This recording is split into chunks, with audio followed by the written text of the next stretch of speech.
bask in the glory.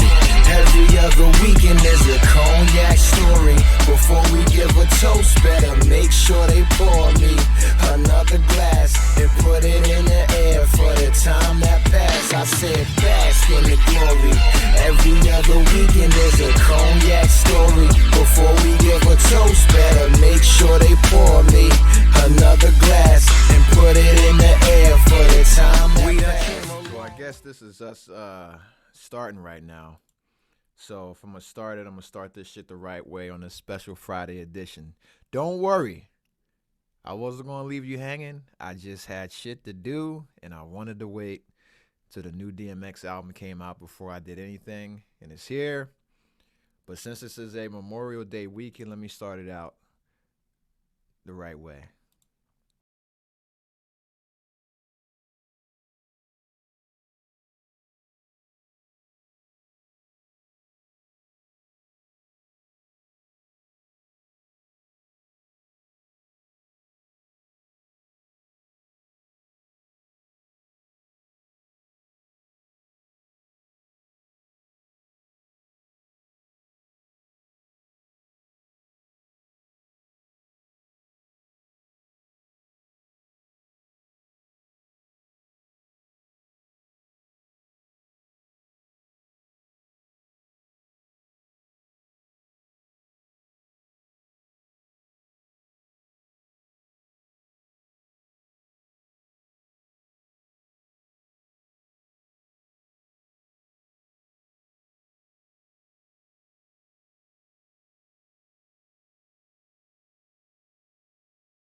All right, now we can begin. Now we can begin. Here we are, special Friday edition. All right, apologies if this shit is kind of loud, but it is what it is, man. Special Friday edition. All right, I could not leave you hanging. I cannot leave you hanging. There's just a lot of things going on in the world today. A lot of things going on in my personal life, along with yours. But I am back. I am fucking back. I am back. All right? The old man yelling at the fucking sky has returned. All right? With these things loaded. These things loaded to unload on the world. But I mean, is that what we're here for today? Is that what we're here for today? Who knows, man? But there's a lot going on. Let me chill. First off, I got a chance to listen to the DMX album. I listened to it several times a day. Listened to it in the gym as well. Really, really good album. I'll get to that later. And just about, some standout tracks, what this means for his legacy. And then there was one track on the album that DMX himself, he spoke out about when he was asked what his favorite track on the album was. And it's my favorite track on the album. And I think this is one that will definitely stand the test of time. And it's called Letter to My Son, featuring Usher. This is the one that he was talking about for the past year, and it's a great record. We'll definitely talk about the fucking king of social media right now, the comeback king. Some would say the redemption of Kwame Brown. He's been coming out swinging, and this thing has gotten bigger than anyone could imagine. And I'm going to tell you right now, beyond being entertained by this, because it is entertaining, I am happy to see a black man, controlling his own narrative. All right. And that's one thing that happens in society too much, is that we allow other people to control our narratives when we are the best tellers of our stories. And that's why I'm glad Kwame Brown is telling his story now. And we'll get into everybody that's tried to come for him has caught a shot. And I'm not talking about a 22 or even a 38 round. I'm talking about he is hitting you motherfuckers with 50 caliber fucking armor fucking piercing rounds. Like, he's fucking shooting, and when he shoot, he don't miss. And even when he shot strays, he hit Jamel Hill, and I'm like, damn, she didn't even say anything. Yo, fuck. So let me say right now, this is not let's tell Kwame Brown what he's doing wrong. I will tell you what he's doing right, and 95% of the shit that he's doing is right. Salute to Kwame Brown. We'll talk about what the definition of a bust is, and what is the definition of success. We talked about chickens coming home to roost with Charlemagne the God and Joe Budden for some of their actions or past actions that are getting new light. Yeah, and then we'll talk about opinion journalism versus objective journalism, and also got some stuff for the ladies who want to ride in my Mercedes. Shout out to Sir Mix-a-Lot. Baby got back. You will see a lot of babies with backs because it is Memorial Day weekend. Memorial Day motherfucking weekend. Memorial Day weekend. And you know what that means. Fucking right in the pussy.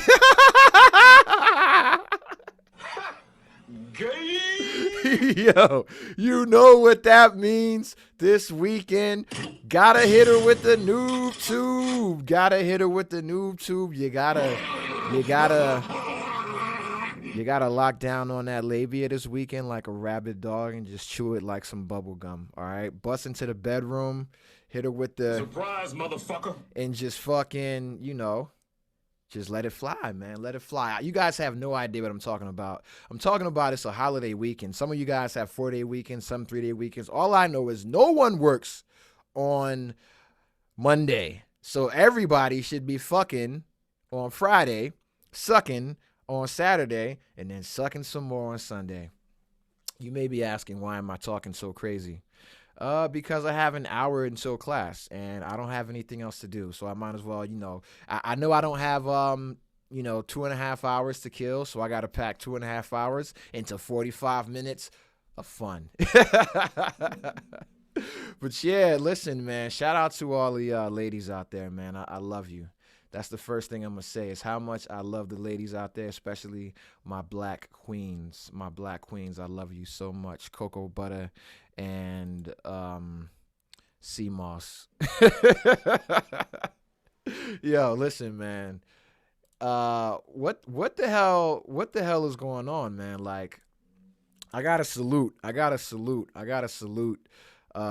everybody. First, I got to salute myself, all right? I had a change in plans and just my life and everything that was going on. The pandemic fucked up my entire relocation plan. So Thailand is out of the plans because they had a huge spike in cases, and I don't want to die or get sick.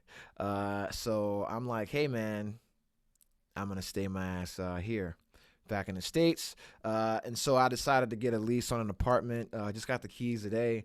I'm in the hood. You know what I mean? I'm in the hood. What type of facts are those? So talking about 2 pair of pants. Hood, right? But no, it's actually a nice place. It's like 1,100 square feet. I have ideas for it. My only complaint is that it's carpet throughout the entire thing. We'll get over that. I enjoyed having carpeted rooms. I'm one of those weirdos that like shampooing his carpets. That was like a thing to get up on Saturday morning. I would shampoo the carpets. I would go to the gym first, and then I would go, shower, and then I would shampoo the carpets, clean the house, shampoo the carpets, and then go get the car washed, and then come back, and it's like, 10 o'clock maybe. Right? It's like 10 o'clock maybe. And then I would shower again, get ready for brunch, and and then go to brunch, right? I'm one of those weird guys that like to shampoo his carpets. Like I go and I look at carpet shampooers and vacuums, how other people look at cars. It's weird as fuck. I was just in the department store today. Shout out to the Navy Exchange on Walter Reed. I'm over there, trying to get this disability. My brain hurts. So I'm looking at carpet shampooers and fucking vacuums the way people look at cars. I'm one of those idiots that bought a vacuum that has headlights on it because in my mind, I'm like, well, I can't vacuum what I can't see. In the military, where you get trained, you can't clean what you can't see, and you always got to have a flashlight when you're cleaning somewhere that is, beyond the normal reach of people. So I get headlights on my vacuum, and when I'm vacuuming under the bed, and I'm vacuuming under, like a cabinet or somewhere that is not illuminated, I'm like, yo, I'm cleaning 80% more shit because I can see I have headlights, even though there's really not much under there. And I mean, you got a vacuum, you're gonna get the majority of stuff up. But I'm looking at the turning radius. I gotta get the Dyson ball or the vacuum that has where you can fucking steer it, you can turn it with just the flick of the wrist. Look at the flick of the wrist. Damn, that was a good song back in the day, right? But you can turn it just with the wrist, and those shits, like a nice vacuum to me is better than having a nice car because, you can get pussy in anything and you can Uber anywhere or you can Turo anything and rent any nice car you want. But your floors aren't always going to be clean. You ever walk into somebody's house and it's like their carpet is dirty? It's like stains on the floor from the last time that you were there that you made. It's like fucking Hennessy stains or some shit, or like Coors Light stains or some shit, and you're like, damn, bro, you didn't shampoo that yet? He doesn't have a carpet shampooer, but he's got a fucking Hellcat. He's got a Hellcat in the driveway, but he's married with 2 kids, so the Hellcat is doing nothing but sitting there and not attracting puss, which is the purpose of a Hellcat, is to attract women, not, come on now. That's why you get a nice car, is to attract women. We like nice things. I had a BMW, had a Benz, brand new. I got them the year before they came out, shit like that, or the year before the model, all that kind of shit, right? And I like going fast, but I could have went fast in a Datsun, or I could have went fast in my old Dodge Avenger. I did that a lot. I went fast in the Chevy Tahoe. I got the car because it made me more attractive to women. And it was a status symbol.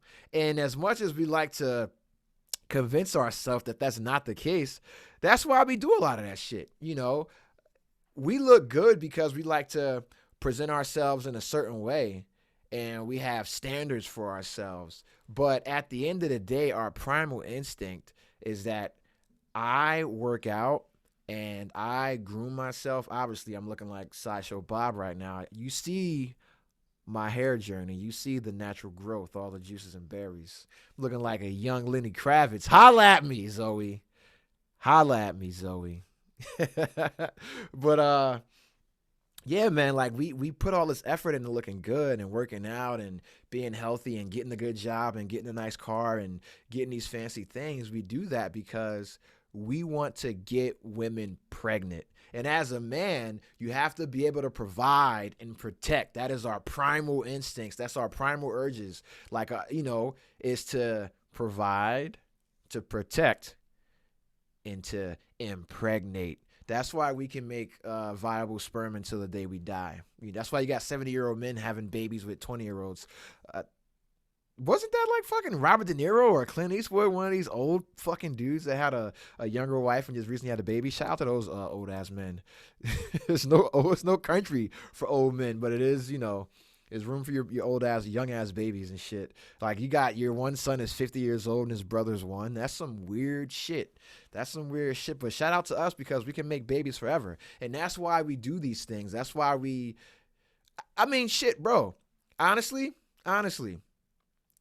if it were up to me, I would work in the comic book store or I would work at GameStop making minimum wage and just chilling, man. I'd work at the library. I'd do some normal job, where I didn't make an advanced amount of money to attract an advanced quality or caliber of woman, and that's why we do these things. Think about it. That's why we do these things. When we do things for us, we normally don't buy super new shit. Like when men buy the cars that they want, that means something to them, it's normally a classic car or a nostalgic car. It's getting the car that they had when they bought the car the first time, but it was a used piece of shit or somebody gave it to them, but then they went back and bought that same car and got it restored. When men buy things for themselves, that's what we do, man. We buy new shit to impress women, because they follow the trends. Men, we're classic, We're sophisticated.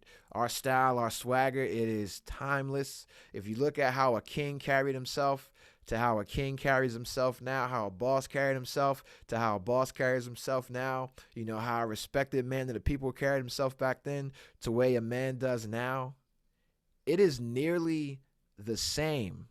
But if you look at how women conduct themselves from back then to how they conduct themselves now, being of the same stature, it's completely different. A lot of the grace and elegance has gone out of the window, and part of that has come because we have promoted equality so much, and we've supported feminism so much that we taught women that they don't have to have manners. We taught them that they don't have to be ladylike. We taught them that they don't have to be nice, because we rigged the game as men. We rigged the game in such a way to hamper them and hinder them. And we got away with so much shit is that we had to overcompensate as a society. All right. And we overcompensated as a society. We do this huge swing. Right. And now it went from just being equal to being superior, to it being to the point where words can take you out of the game. An unsubstantiated allegation can get you fired or make you lose sponsorships. Not the court of law. And things aren't even having a chance to go to the court of public opinion now, because as soon as one of these companies that's paying you hears something like this, or this business that's signing your check, they hear something like this, they are getting out of there. They're getting out of the business with you because you're tainted. You got a stain on you, whether it's a smear campaign or it's you shitting where you eat, you're stained. And that's the thing that we're dealing with now. But, this overcompensation has led to women not knowing how to be ladylike, not knowing how to be polite, not knowing how to take a compliment, not knowing how to be nice, not knowing how to be wives. And we're out here busting our ass, working 60 hours a week, going to Harvard Business School, or we're going to the NBA, or we're going to the military and advancing through the ranks at a rapid pace, or we're starting our own business, so we're busting our ass as a fucking cop or a firefighter. We're working these blue collar jobs, working these white collar jobs, working in the service industry, all this shit just to get a wife so we can impregnate you guys and then produce children, provide for you, and protect you, right? So we're doing all this shit to complete our cycle of life, our man cycle, our manhood cycle, our just natural progression. And the women we get don't even know how to be women anymore. They can't take care of a household, They can't take care of a kid. They can't raise a child. They don't know they don't have home skills. They don't know how to cook, don't know how to sew, don't know how to clean, things of that nature, And then they say they bring the whole table. It sounds like I'm bashing women right now. I'm not. Women, it's like I said, I love you guys. And just like with men, right? The small majority, the small minority that's causing problems, they get the majority of the attention. And so with women, the majority of women out here in the world, just like the majority of men, are just regular people, regular, average, everyday people. And we'll get to that word average in a little bit as well. But they're regular people. They don't want extra shit. They want the same thing that everybody else wants: respect, dignity, compassion, empathy, care. They want to fall in love. They want to be able to own something, have a family, and retire. That's what most people want. Everybody in the middle. And then you have some people on the ends that just don't want to do shit. And then you have some people on the other end that have really great ambitions and want to conquer the world. And you need those people, and you need these people, and you got everybody else that's average, that's in the middle. Just with us, you know. Just with us. Average Joe's Gym. Shout out to Vince Vaughn. Dodgeball. If you can dodge a wrench, you can dodge a ball. Rest in peace. But yeah, man, that's what I'm saying. And so, you know, we do all this shit to make ourselves more viable for a mate so we can knock them up. And this weekend, that is what you're going to see. You're going to see men at the car wash. You're going to see women with the Daisy Duke shorts out. It's a hot girl summer. Everybody's vaccinated, meaning that they about to get impregnated. You know what I'm saying? They vaxxed and waxed. They are vaxxed and waxed. And guess what? Big Daddy done got that income tax. So you know what that means.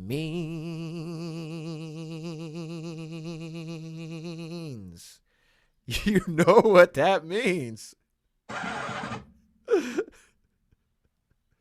right in the pussy.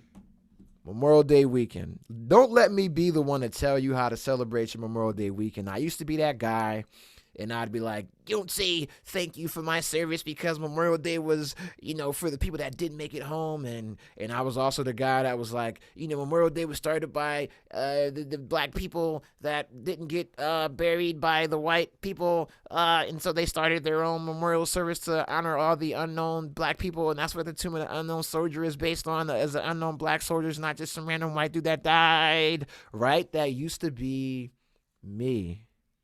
But now I have a daughter, and I don't care about that shit.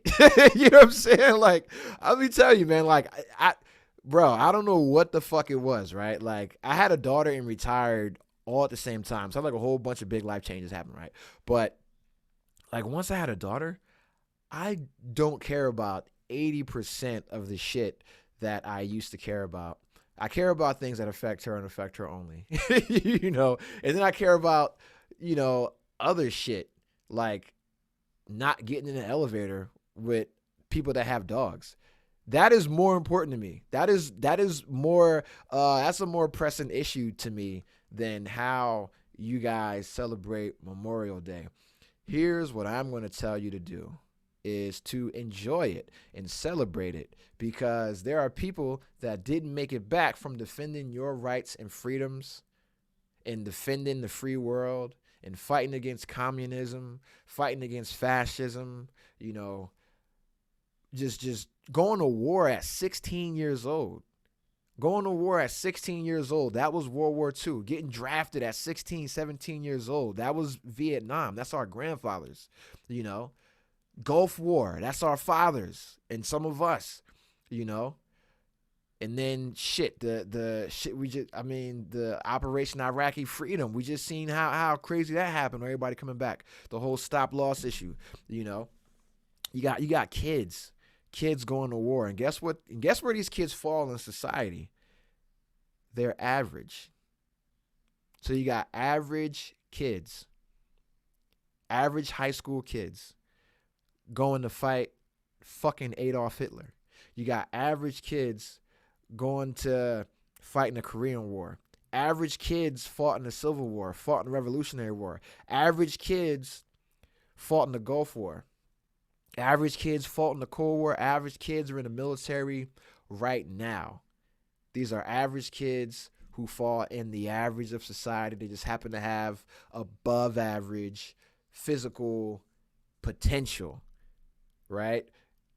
You have some potential in your mental aptitude, but you're still average. You're not that kid that's getting the full ride scholarship to, you know, Oxford. You're not the kid that's getting the full ride scholarship to Penn State for wrestling. Those kids are above average. They're exceptional. We're just average. And these average people, these average kids, these average men, these average women, they're the ones that fought for your freedom. They're the ones that liberated countries, all right? They're the ones that gained independence. They're the ones that fight terrorism. And so this weekend, the reason why I'm not going to tell you to, go do all this goofy shit or super work shit or just whatever is because you are average. I am average. Our freedom is defended by average, everyday people who choose to do something other than average. That's it. And so because the majority of us are average, we need to go out and honor these average people by doing average, everyday shit. Like having a barbecue with your average ass friends that you've known for 10, 20, 30 years. Take your kids to the park. Go to the theme parks. Those are open. If you want to go to the air show, go do that. But go out and enjoy your average ass everyday life. Because it's those people who secured that for you. That's what it is. That's what it is. I'm sorry. And that's not a knock on anybody, but that's just reality. The building that you're in, the building that you're sitting in, the condo that you're in, the house that you're in, the car that you drive, the computer that I'm on right now, that shit was built by an average person. The concept of the design was done by someone exceptional, but the work was done by somebody average. Your cable is hooked up by somebody average. A cop is somebody average. A firefighter is somebody average. A nurse is somebody that's above average. A doctor is someone that's exceptional. But if you look at just where they break out in society based on the pay scale, they fall in the average too, or what people consider would be average. But I have some numbers from the Bureau of Labor Statistics that tell us what the average actually is. But Memorial Day weekend, please go out and enjoy it responsibly. I love you all. Enjoy that shit and enjoy it responsibly. But yeah, let me man, because this is crazy, man. People talk about the wage gap and all this shit with the genders and women right now. As of like this month, women get 81 cents on every dollar that a man makes, but that changes based on race, ethnicity, that kind of thing. But yeah, man, let's just this is from the Bureau of Labor Statistics. And we're talking about what the median average income for the American man is broken down by age group. And then we'll look at women. And you'll see a big difference. And it's not why you think. All right. So for a man 16 to 19 years old, average annual salary, $26,000. For 20 to 24, average annual salary, $34,000. 25 to 34, average salary, $50,000. 35 to 44, average salary, $65,000. 45 to 54 years old, average salary, $66,000. Now with women, 16 to 19, $25,000.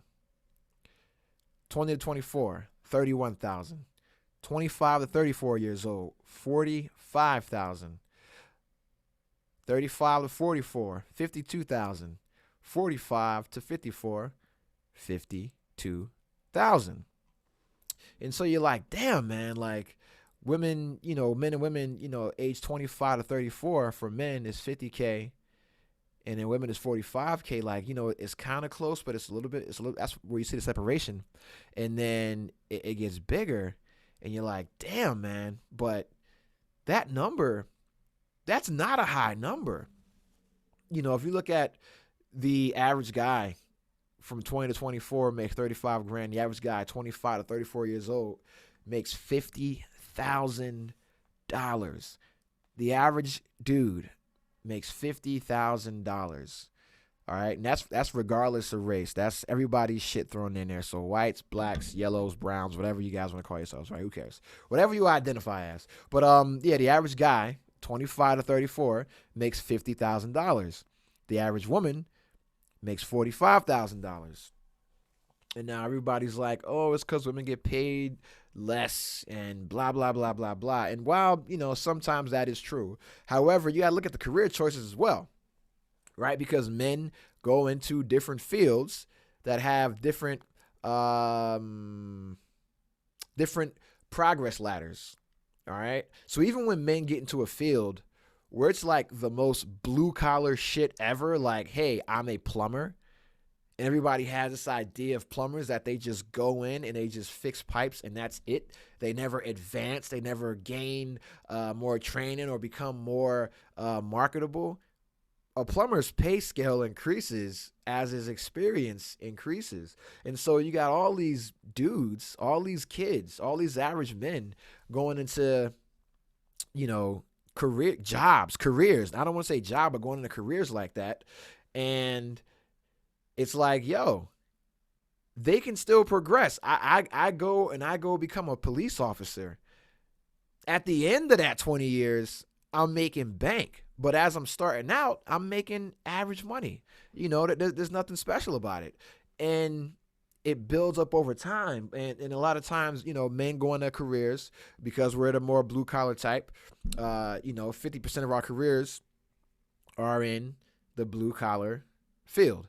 And so it's like, well, we're going in and we're just doing, jobs that turn to careers that still have upward mobility or upward marketability, even though they're not glamorous. And if you look at women, the careers they go into, a lot of those have ceilings, right? Because more of them go into the service industry and more of them go into education and administration fields, things like that. And the education field, you have a ceiling. If you don't get your master's or your doctorates, your pay is limited regardless of tenure. And then you really don't make any money until you go into the administrative side, or if you decide to go be an office manager or you're an executive assistant, things of that nature, your pay is capped. That's it. And so, and even when you go into the nursing field, because women go into that field, and if you don't go back to school and further your skills, your pay is going to stay the same. That's it. So you go to school for 2 years to be, an LPN, and you do, 3 to 4 to be an RN, and it's like, yo, cool, that's awesome. But you're not going to make any more money unless you get more training. And with the jobs that men go into, they're going to get paid more based on their experience. Even a truck driver. A truck driver has the ability to demand more pay based on his record, or he has the ability to buy his own truck and do his own shit. A plumber has the ability, after he gains this amount of experience, to start his own business. A barber, a motherfucker cutting hair, has the ability to get his own clientele from working that one chair in the shop to opening up his own shop with his own clientele. Even that guy that's walking down the street mowing lawns, that average guy, that below average guy, walking down streets, pulling a lawnmower, mowing lawns for $20. In a year, 2 years, he'll have his own truck. All you got to do is look at all Hispanics that came over and did that. That's all they did. Was they took the hustle that everybody else did, which was mowing lawns, doing service jobs, things of that nature that we're too lazy to do, and they took that and then ran with it. You see those guys, they come, or you see, in the South, the older black man or the young black teen, or you got the young Hispanic guy or the older Hispanic guy, they come over, they got a lawnmower. And that's what they start with. A year later, they got a truck with 4 lawnmowers in it and folks working for them, because that's what's the difference, is because we get into these fields that aren't glamorous, and it doesn't seem like there's some kind of, light at the end of the tunnel or some fucking pot of gold at the end of the rainbow. It's not something that they're making TV shows about. They made maybe 1 or 2 TV shows about a garbage man, and they get paid hella money. Think about that. And that's what I'm talking about, man. So, it's a crazy situation, man. You look at what average is.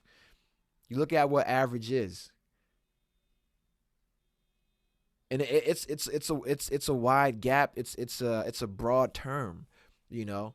If you got a scale of 1 to 10, what's the average? The average of 1 to 10 is 5. So above average is 6. And then you have, 7, 8, 9, 10, right? Which is super great. But a 5 is the average. That's the middle. And you can say, really, 4 to 6. 4 to 6 is the median. That's the average, right? That's the range you'll use. And then 7s are above average. 3s and below average. That's fine. You're in the 4 to 6 range, you're good. You're in that $50,000 range. If you're a teacher and you're in that 25 to 34, guess how much money you're making? Probably not 50K, And that's the thing. It's like, fuck, man. Like, we got to understand what average means. Like, we throw these terms around like, I don't want to get with an average man. Well, an average man is the guy that's going to respond to your 911 call. The average man is going to come and get you out of this house when that shit's burning. The average man is a guy that's fixing your car when you wreck it. What does it mean to be average? Average. I look at my friends, right? So I'll compare my circle of friends, and the average of our income is much higher than what this average is on paper. If we took all of our incomes on the year and averaged them out, it would be it'd be more than what this is, because I think the average for us 35 to 44 would be $65,000. I think my friends would probably be around the $75,000 range, and that's just for all. That's for all people. So you got white folks excluded, right? But we're just talking about people of color, black people, right? For the average income for a black man ages 25 to 54, average income for a black man is $45,000. That is the average income for a black man 25 to 54 years of age. And that's based on job choice. All right. That's an upswing. That's increasing. So we're going to see that increase with job choices changing. People getting into skilled trades, the plumbers, the HVAC techs.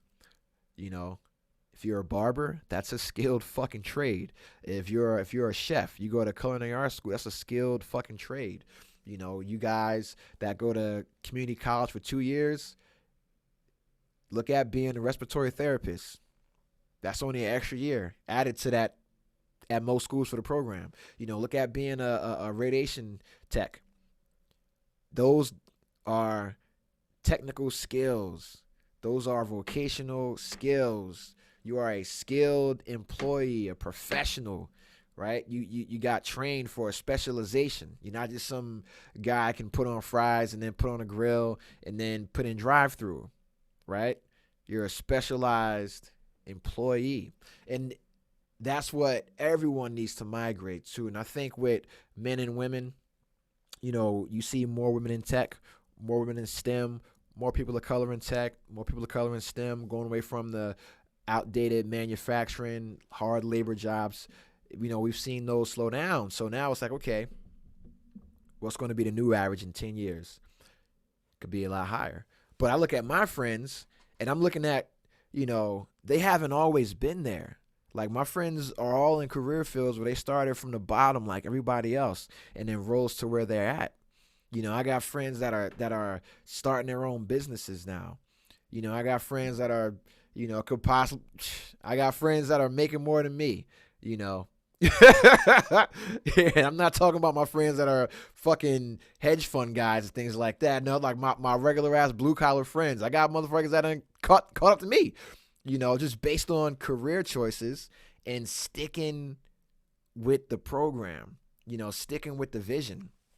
And I salute that, man. Like that shit fills me up with pride to see my average friends, my friends that were below average, according to people's statistics and according to what the small minority of vocal women are saying what an average man is.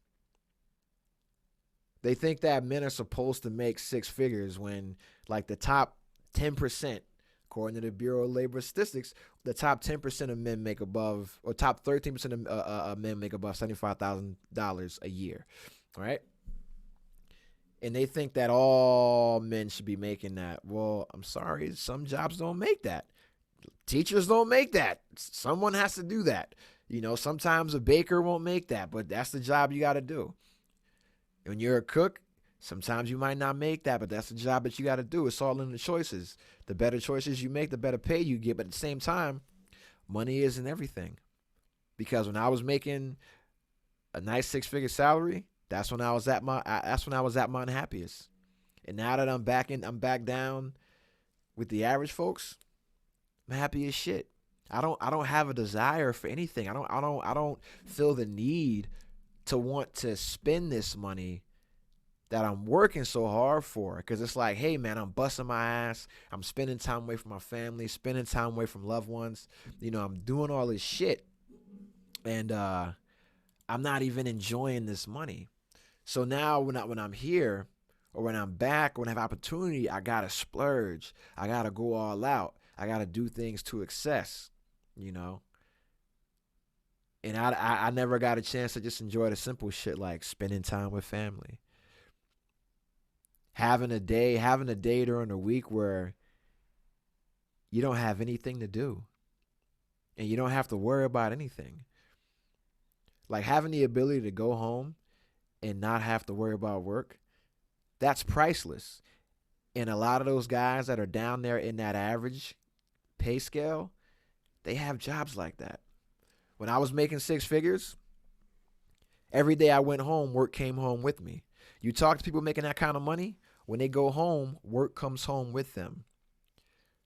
But if I could have a job where I make a modest $55,000 a year, I live within my means, and when I go home, I'm home. On the weekends, I don't get calls from the job.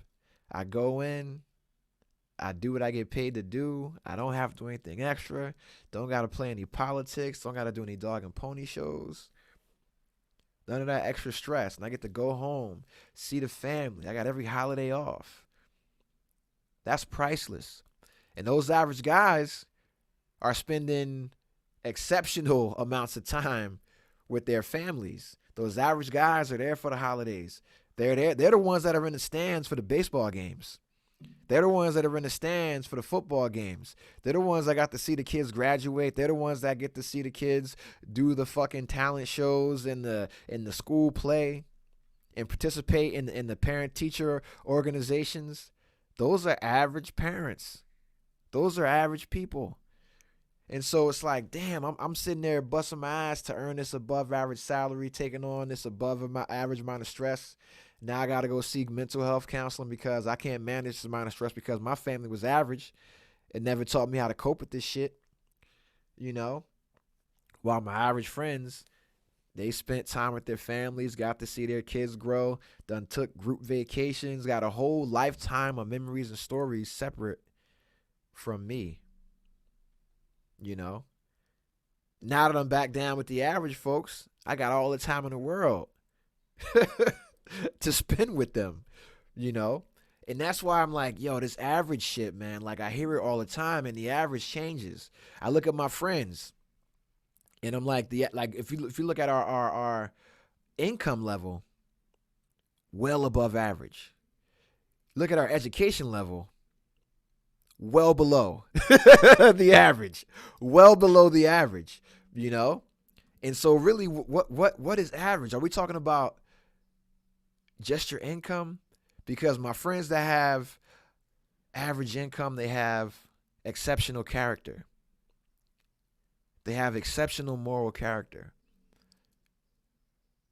Because the people that are down there with the average folks, they're dealing with everyday real life shit, real life scenarios, going through shit every day.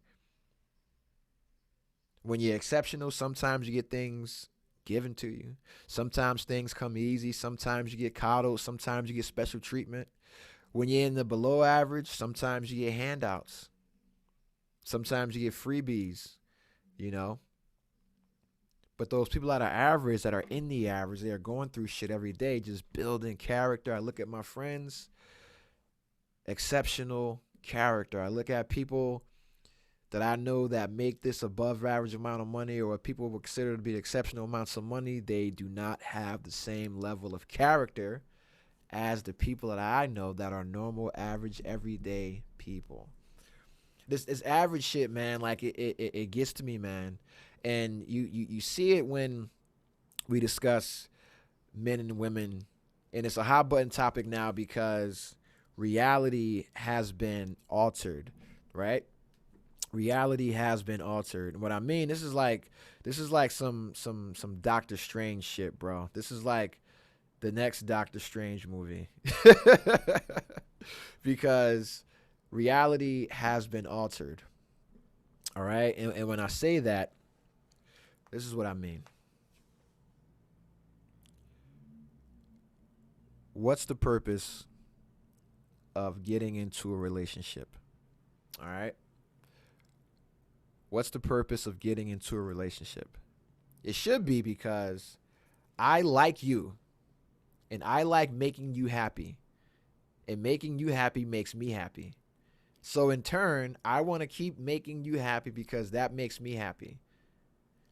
And then we reciprocate this behavior, right? I want to do shit for you because that makes you happy and that makes me happy. I want to build something with you. I want a family with you. I want to gain these memories with you and spend the rest of my life being with you. Growing up, I thought that was the purpose. It was to find, or at least that's how guys are told, right? Like we don't get taught to go get the girl with the fattest ass. We didn't get taught to, we didn't even get taught to go after the hottest chick, right? Like that wasn't the thing, right? We didn't get taught to go after the girl that is like the head cheerleader. We didn't get taught to go get the girl that has the most money or comes from a rich family. We didn't get taught to go after the most popular girl. We got taught to go after a girl that makes us happy. Go after a girl that you're friends with. That's what you see. That was the message to guys, right? Before reality got altered.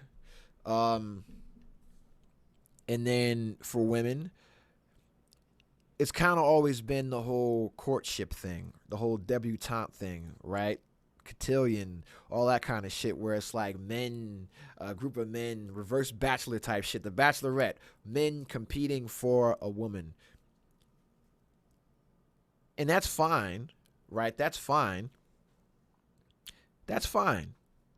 Because the women were women back then. They were ladies. They were classy. They were elegant. They were graceful. They were involved in the community. They were promoting family values. They were standing behind their men. They were cool. They were fighting for various issues and causes. That was their role. It's like the man had his role back then. And then reality got skewed. Reality got altered. I know for African Americans, a lot of this happened during the crack era. Because then we told ourselves, we took the pimp mentality of the blaxploitation years of the 70s, and then that went into the 80s, and then that shifted over into the drug dealer mentality because the pimps weren't always cool with the drug dealers. But then it got shifted over into the drug dealer reality, the drug dealer mentality, and that got perpetrated, that got promoted because I just, meant that we were going to kill each other. And then we made music, and music is the number one means of communication. And it is it's for us is special. You know, we communicate through music. We had Negro spirituals that taught us how to get from the South to the North, taught us how to escape slavery, taught us how to cope, how to be resilient during those hard times, taught us how to protest and how to stand strong in the face of oppression and racism and hatred during the civil rights movement. We shall overcome someday. Oh, deep in my soul, I do believe that we shall overcome someday. That's what my parents grew up on, right? When you look at white people, the music they grew up on was, you know, classic rock or doo-wop or early pop, right? But it was all, you know, it was still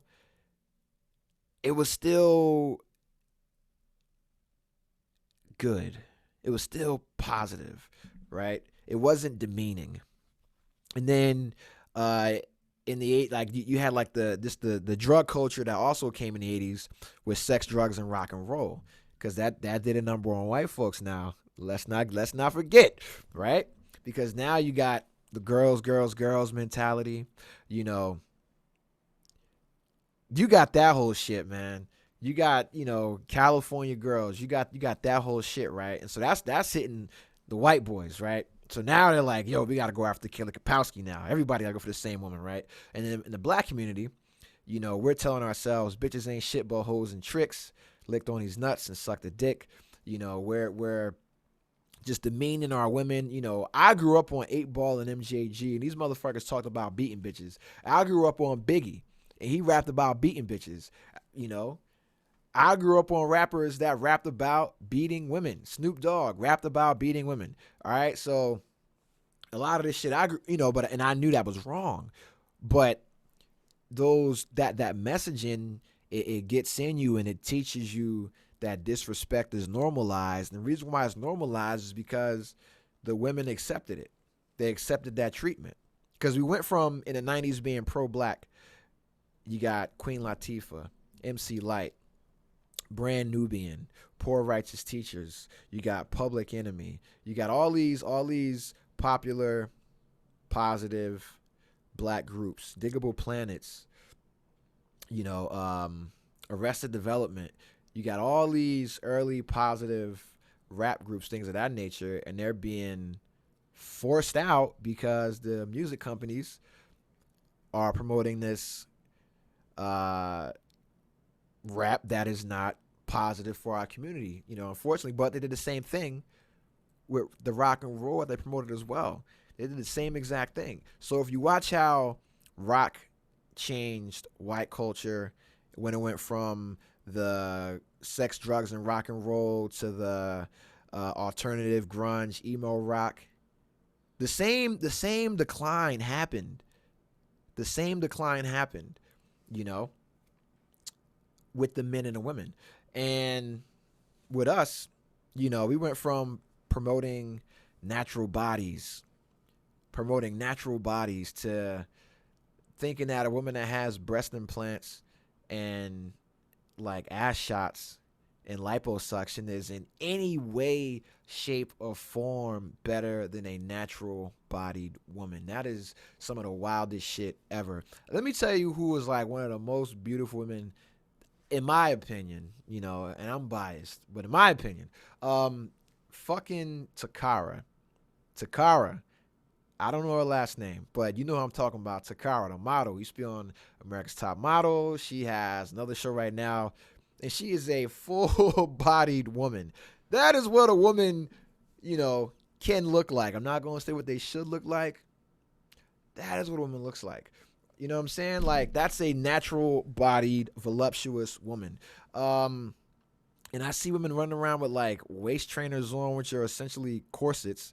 They're doing binding, which they did, like, in the fucking European ages, in the Victorian ages and shit. They were binding their fucking ribs. Some old weirdo shit, right? And now you see women doing this, black women doing this, putting in colored contacts. Oh, God, I hate that. You know what else I hate? I hate, and I don't give a fuck if I catch heat for it. I hate wigs. I hate sew-in weaves. All that shit is fucking trash. Halloween is the only time when you should be wearing some hair like that. I don't understand why you braid your hair up and then put a bunch of chemicals and shit all over your forehead, fuck your edges up, and then glue a wig cap on top of it, and it never looks natural. It never looks natural, and we look at it like, damn, why don't you just rock with her normal hair? Fuck. Most men don't care about your hair. We just care if it's like nice or like taken care of or like neat. Like, we don't need you to have 36 inches of fucking Malaysian silky. We don't care about that shit. It gets in the fucking way. It gets in the way. It's hot, it's messy, and then when you have all that, you can't go swimming. You can't do a bunch of adventurous shit. You can't do a bunch of shit in the woods or the jungle and the off-road shit. You can't even do anything with it. It's a fucking waste. Just let your natural shit rock. If you got a little bit, rock that little bit. As long as you got some hair. Like, most of y'all got cute faces, so it's okay. Just rock your little short hair, rock your little bob cut or your fucking pixie cut, or shave the shit off. Who cares? Most of y'all got cute faces, and you can pull it off. You just don't because, somebody else told you that you need to have 36 inches of fucking Malaysian silky. Shout out to all them bitches out there shaving their hair off, y'all. Damn, we didn't even get started yet. This is the intro. Holy shit, man. I got class in like 13 minutes. I guess I'm showing up late, baby, because... Oh, shit. Here we go again. I'm in my fucking bag, man. Shout out to everybody that listens, man. Listen, let me tell you. That means a lot to me. When I sit and I look and I see one person that's listening besides myself, or someone like writes a little comment, or you send me a DM, that shit means a lot. That's because essentially it's just me in my room or my makeshift studio or wherever I'm doing a podcast from. It's literally me sitting here by myself, just talking into the infinite beyond. And when I'm lucky enough to have a co-host, they'll be back next month. This month, my schedule was so fucked up, I didn't want to inconvenience them. But yeah, man, it's like when I'm lucky enough to have a co-host, it's just us, just sitting talking into the black, into oblivion. We see each other, but who knows, right? It's just, we don't know if anybody's going to fucking listen. And then when you guys make a comment or you fucking like one of the clips, that shit means something, man. Like, that shit fucking means the same thing with my music, man. It's like a lot more folks listen to music, but it's like when one person says, yo, that shit is dope, that's why we do it. That's why anyone does anything, to see if someone gives a fuck, So so for the people out there that listen, thank you. If you don't listen, it's okay. If you do listen, like, share, subscribe, share. When you got some good weed, you don't keep it to yourself, you share it. When you find a new beer and you like it, you share it. All right? Except women. Don't listen to Snoop Dogg. It ain't no fun if the homies can't have none. Keep that shit to yourself. Real friends do not wobbly H with each other. That shit is sus, dude. Wobbly H. But, back to average, and then to wrap the intro up. Yeah, man, we gotta figure out what average really means. What is average? Are we talking about a man's income or a man's character? Because what's average character? Is average character the amount of character that's needed in society to function and be a dependable, reliable, trustworthy person? Because average character is good. That's what you need to have a functioning society. You need this world is made up of average people doing average things, making sure that this world can function at a highly efficient pace, man. Like, there's so many average people that make the world go round. It, like this computer built by an average person. This Bluetooth speaker built by an average person. This hotel. I'm watching, I go and I watch construction I watch construction get done like in real time. I'll be out there with my medication, and I'll have a 7-Up Slurpee. Those shits are so fucking good. And I have a 7-Up Slurpee, and I got my medication, my herbal essence, and I'll just watch dudes build condos, and that shit is the it is the most captivating shit. To me, that's my Lord of the Rings. Watching a bunch of motherfuckers walk through the Shire and fight some orcs and hide from a giant eye, that's some weirdo shit. But me watching dudes build condos is the craziest shit because you got a crane and they got a fucking big ass I beam. You got a dude over here bringing over a whole slab of a fucking wall. That guy's welding. That guy's doing electrical work. That guy's putting the floor in. That dude's doing windows. You got all these different average ass dudes putting up this condo that's going to list for $1 million per studio, you know. And the people that live in there are going to make dumbass comments about average income earning people like they didn't just build this fucking building, bro. But that shit is crazy, man. It's like it's like watching ants work. And ants are like aliens to me. That shit is amazing. But watching the construction crew and efficient construction crew work is fucking amazing. It's amazing.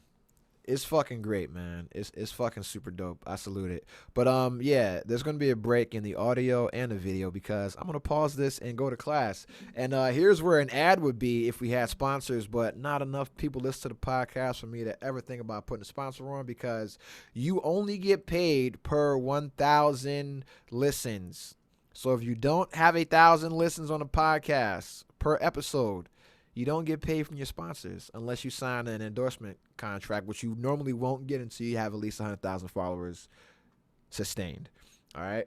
But this shit is sponsored by Mental Health. But I'll get at y'all. I'll be back in 5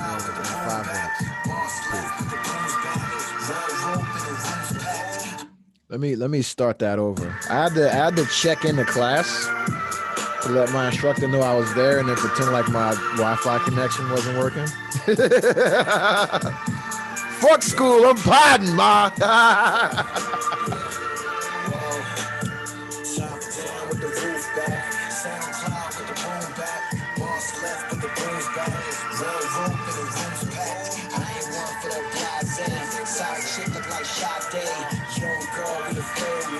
That's a madman's menage, suicide on live stream. Your life is a pipe dream. Her mouth, pipe game, she might scream. Dice game, I might dip. Drug game, you might flip. Pop bottles of champagne. Do say I might motherfucking sip. God damn, man. We are motherfucking back, my guy. We are back. We are back. I am back and smoking crack, just like Bobby Brown and Whitney. Shout out. Whitney Houston killed that national anthem at that Super Bowl, man. Fantastic. And The Bodyguard with Kevin Costner, amazing job. That's black love right there, man.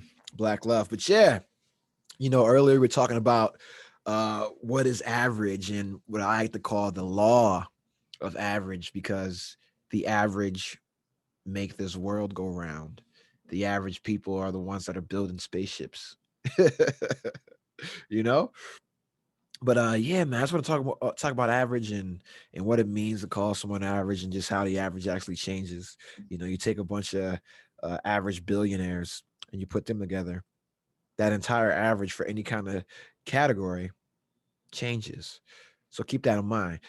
Something to think about. You know, a lot of times Will Smith is credited with saying you are the company you keep, or you are who is around you.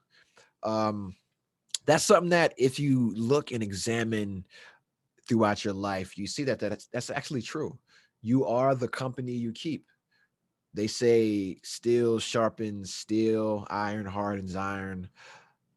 You know, killers train with killers. You know, the ballers are only going to get pushed by the better ballers. And that's true. So if you're stable, you know, these are wrestling terms. If you're stable, your stable mates, if they're not all thoroughbreds, pushing each other. Y'all gonna be some slow horses, man. Y'all gonna go to the y'all gonna end up in the fucking glue factory, baby. In the glue factory. You don't want to be there. That's not what your mother intended for you. So, if you find yourself in a rut, a lot of times that's an indication of your circle being in a collective rut. And that's something that you guys can talk about. Luckily, I have a group of friends. I have multiple friend groups, multiple circles of friends that are all pushing each other in various ways, whether it's physically, whether it's financially, whether it's in the family side, whether it's mentally, spiritually. They're all pushing each other, and we're all motivating each other in different ways to become better versions of our average selves. All right. Yeah, man. Yeah, I went into class, just to show that I was there.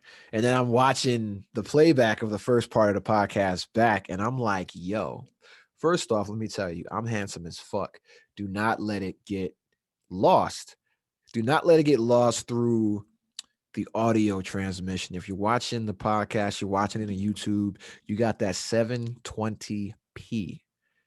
So you can see me, you can see the gap, you can see the nose, you can see the forehead, you can see my gray hairs, got some of my beard as well. But what you see is you see Denzel's worst nightmare.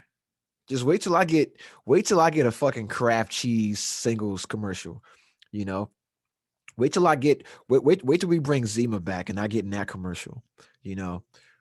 Wait till I get that one moment in the spotlight and they're gonna say, God damn, that's a handsome guy, you know. I gotta think I get a lot of compliments. I know this sounds crazy where I'm talking about myself. It's either this or go back to class, right? So, I get compliments all the time about how young I look compared to my actual age. Well, I think there's a chronological age. I didn't make this up. All right. There's like your chronological age, and then like your biological age or your physical age. Then there's also like your emotional age, your mental, your intellectual age. There's various imagine it's like you're playing fucking NBA 2K and you're building your my creative player, your my player, and it's just different statistical categories where you have limits for all of those things. But at one of these categories, you can fucking max out. That's our job to figure out, are we like a fucking glass cleaning rebounder or are we a fucking shot creating facilitator? Shit, man. Listen, that's the thing, bro. It's like life is like building a fucking RPG character. I used to be an adventurer until I took an arrow in the knee. Only a few will get that reference. If you are cool enough to get that reference, you are a fucking nerd. Yo, shout out to the blurs, man. Shout out to the nerds out there. And if you listen to the first part of the podcast, that was called the Law of Averages. That's just something I was thinking about when I was out going into my apartment. And I'm thinking about going from like being in a condo on the 32nd floor in Hawaii overlooking the beach to just being with everybody else. And I'm like, bro, this is better. I'm like, this shit is twice as big. I got two full bathrooms and shit. It's twice as big. I'm paying half the price and I'm around like normal ass people. I'm like, why the fuck what the hell was I thinking? like when I got the keys, I met like four cool people already. I'm like, yo, like these are the dudes I'm gonna fucking watch the playoffs with. Like these are the guys I'm gonna invite over to watch the playoffs with. Like, what the fuck, man? So shit, man, life is crazy, man. Life is crazy. But if you are still with us, and I'm sure you're still with us. Damn, son, where'd you find this? Now it's time to get to the tropical topicals, the tropical topicals. Just some things I want to talk about. First things first. Our Papa freaks all the honeys. All of the honeys. That is an incorrect statement. Survey said that was false. They coming for me, man. But no, first thing I want to talk about is the DMX album. The DMX album. I'll start with the bad first. And I don't have anything bad to say about the album per se. What I will say is that the majority of negative feedback has been Swiss Beats' involvement or over involvement with the project, and they feel that Swiss Beats did every beat or EP'd everything or put his drums on everything, except for the Griselda track. But or he's on every chorus.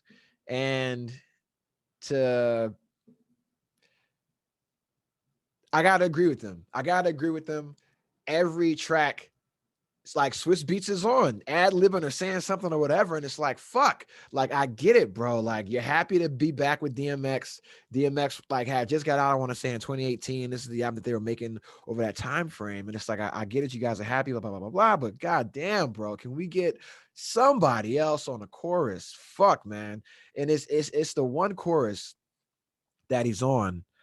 I think it's the song with Wayne, DMX, and Swiss Beats is on the chorus, and he just fucking ruins. He ruins the chorus. It's horrible.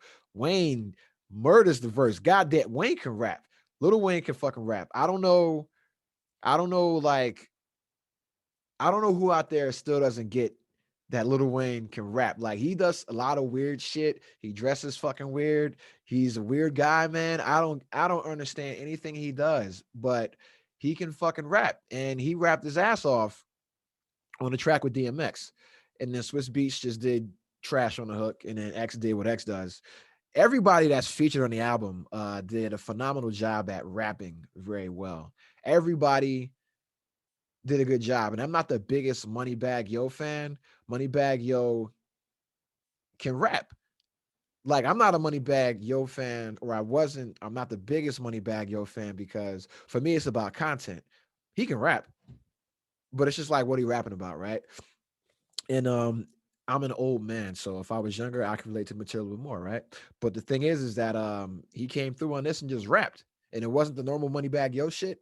It was Moneybag Yo like with DMX, you know what I'm saying? And he can rap. He can rap. And I think Swiss Beats was on this hook as well. Something weird. I didn't like the hook, but I like the song. I just didn't like the hook. Oh no. The hook is bitches, bitches, bitches, money, money, money, or money, money, money, bitches, bitches, bitches. It's so fucking stupid.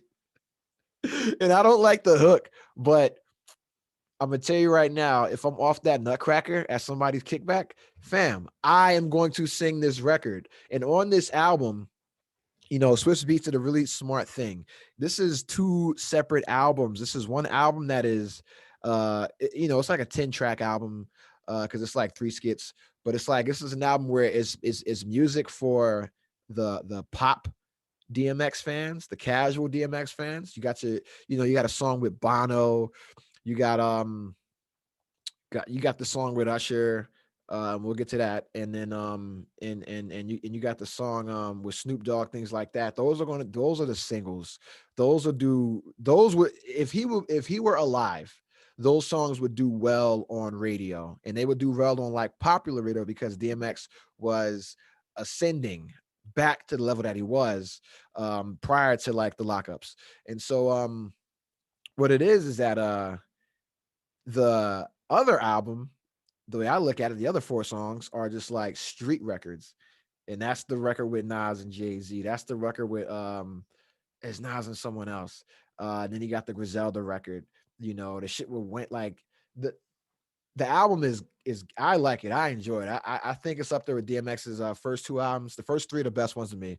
I think that they tried to make this album sound like those albums, and every track sounds like, and the album sounds dated, and that's not a diss. That's not a knock. That's not anything, right? That's actually a compliment, because I'm checking my phone right now, right? That's a compliment, because it sounds like old DMX. It sounds like old DMX. And the last 2 songs in the album sound like mature DMX. And it's letter to my son, and fuck, what's this shit called? I got it right here.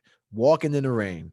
So Letter to My Son and Walking in the Rain, the last 2 songs of on the album, those are the only ones that sound like old DMX, like old man Logan, right? And that's what it is. It's like young Wolverine and then old man Logan, right? So the last 2 songs on the album, that's old man Logan. Or you can even say the last 3 songs in the album. You know, the Griselda record, and then Letter to My Son, and then Walking in the Rain. That's old man Logan. That's DMX as an old man rapping. And then the rest of the album is a young, it's like DMX rapping how he did when he was younger. So and it's just him rapping. And some of it may not be the most politically correct, but that's not what we want. We want DMX. Some of it may not be the most politically correct, but that's not what we listen to DMX for. We want that raw shit, that gritty shit, that street shit. You know, the motherfucker that talks about, you know, sodomizing dead corpses of his enemies, you know, that kind of stuff. That's what we want. We want to hear X. And it's a great album, man. I salute it. You know, hats off to Swiss Beats. Phenomenal job. Great album.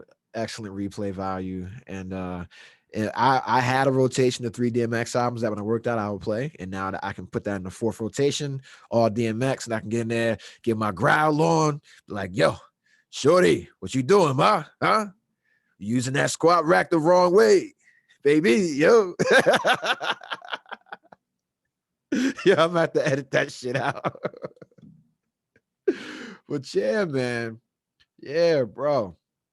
But yeah, I think it's, you know, it's amazing for his legacy, man. And that's, you know, the importance of having, you know, friends that you can consider brothers, man. For Swiss Beats to do this for X is incredible, man. It's amazing. You know, so salute to Swiss Beats, everybody involved with the album. Rest in peace to DMX, you know, long live the dog. Man, you know, it's a great album, bro. It's a great album. Sitting here getting emotional about it, you know. Woo! Ric Flair. But yeah, man. So listen, bro, Kwame Brown versus the world. If you've been paying attention to what's going on in basketball in general, or just going on in sports media, Kwame Brown, man, you know, there was a misunderstanding between him and Matt Barnes, and God, I forgot. Steven Jackson. They have a podcast, All the Smoke podcast. There's a misunderstanding between them.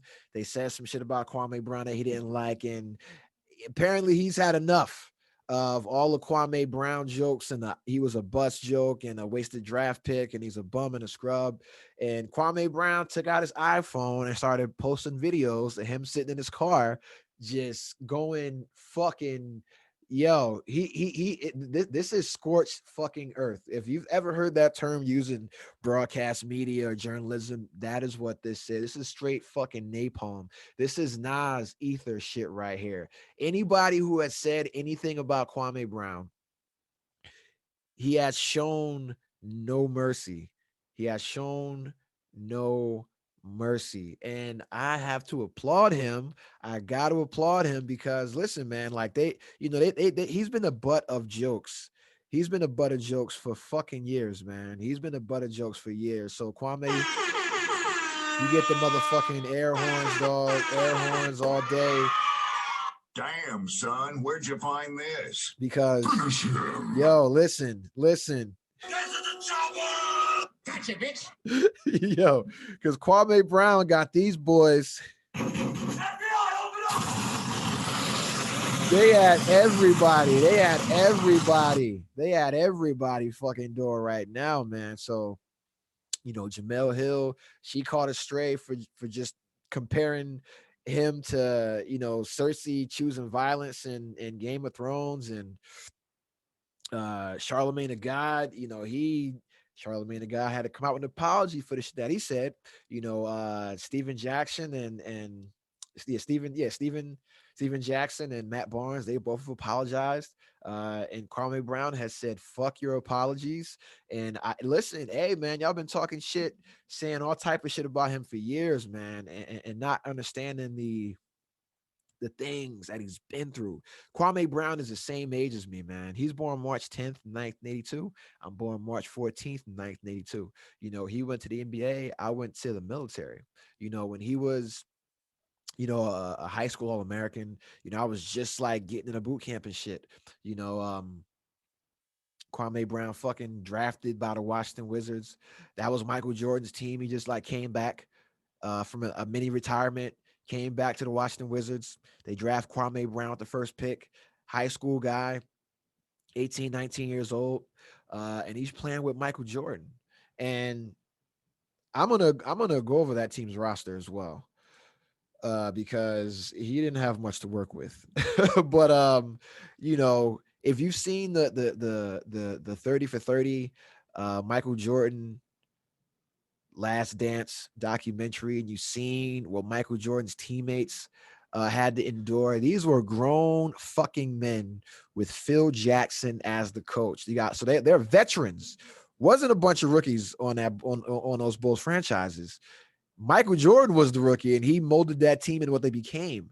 But he was getting veterans and things of that nature to be role players. But he was a fucking dick. He was an asshole, and people will tell you, the way that what he demanded, and what it's the kind of what would be considered hazing now, the kind of shit that he did to get those kind of results. You put that on an 18-year-old kid.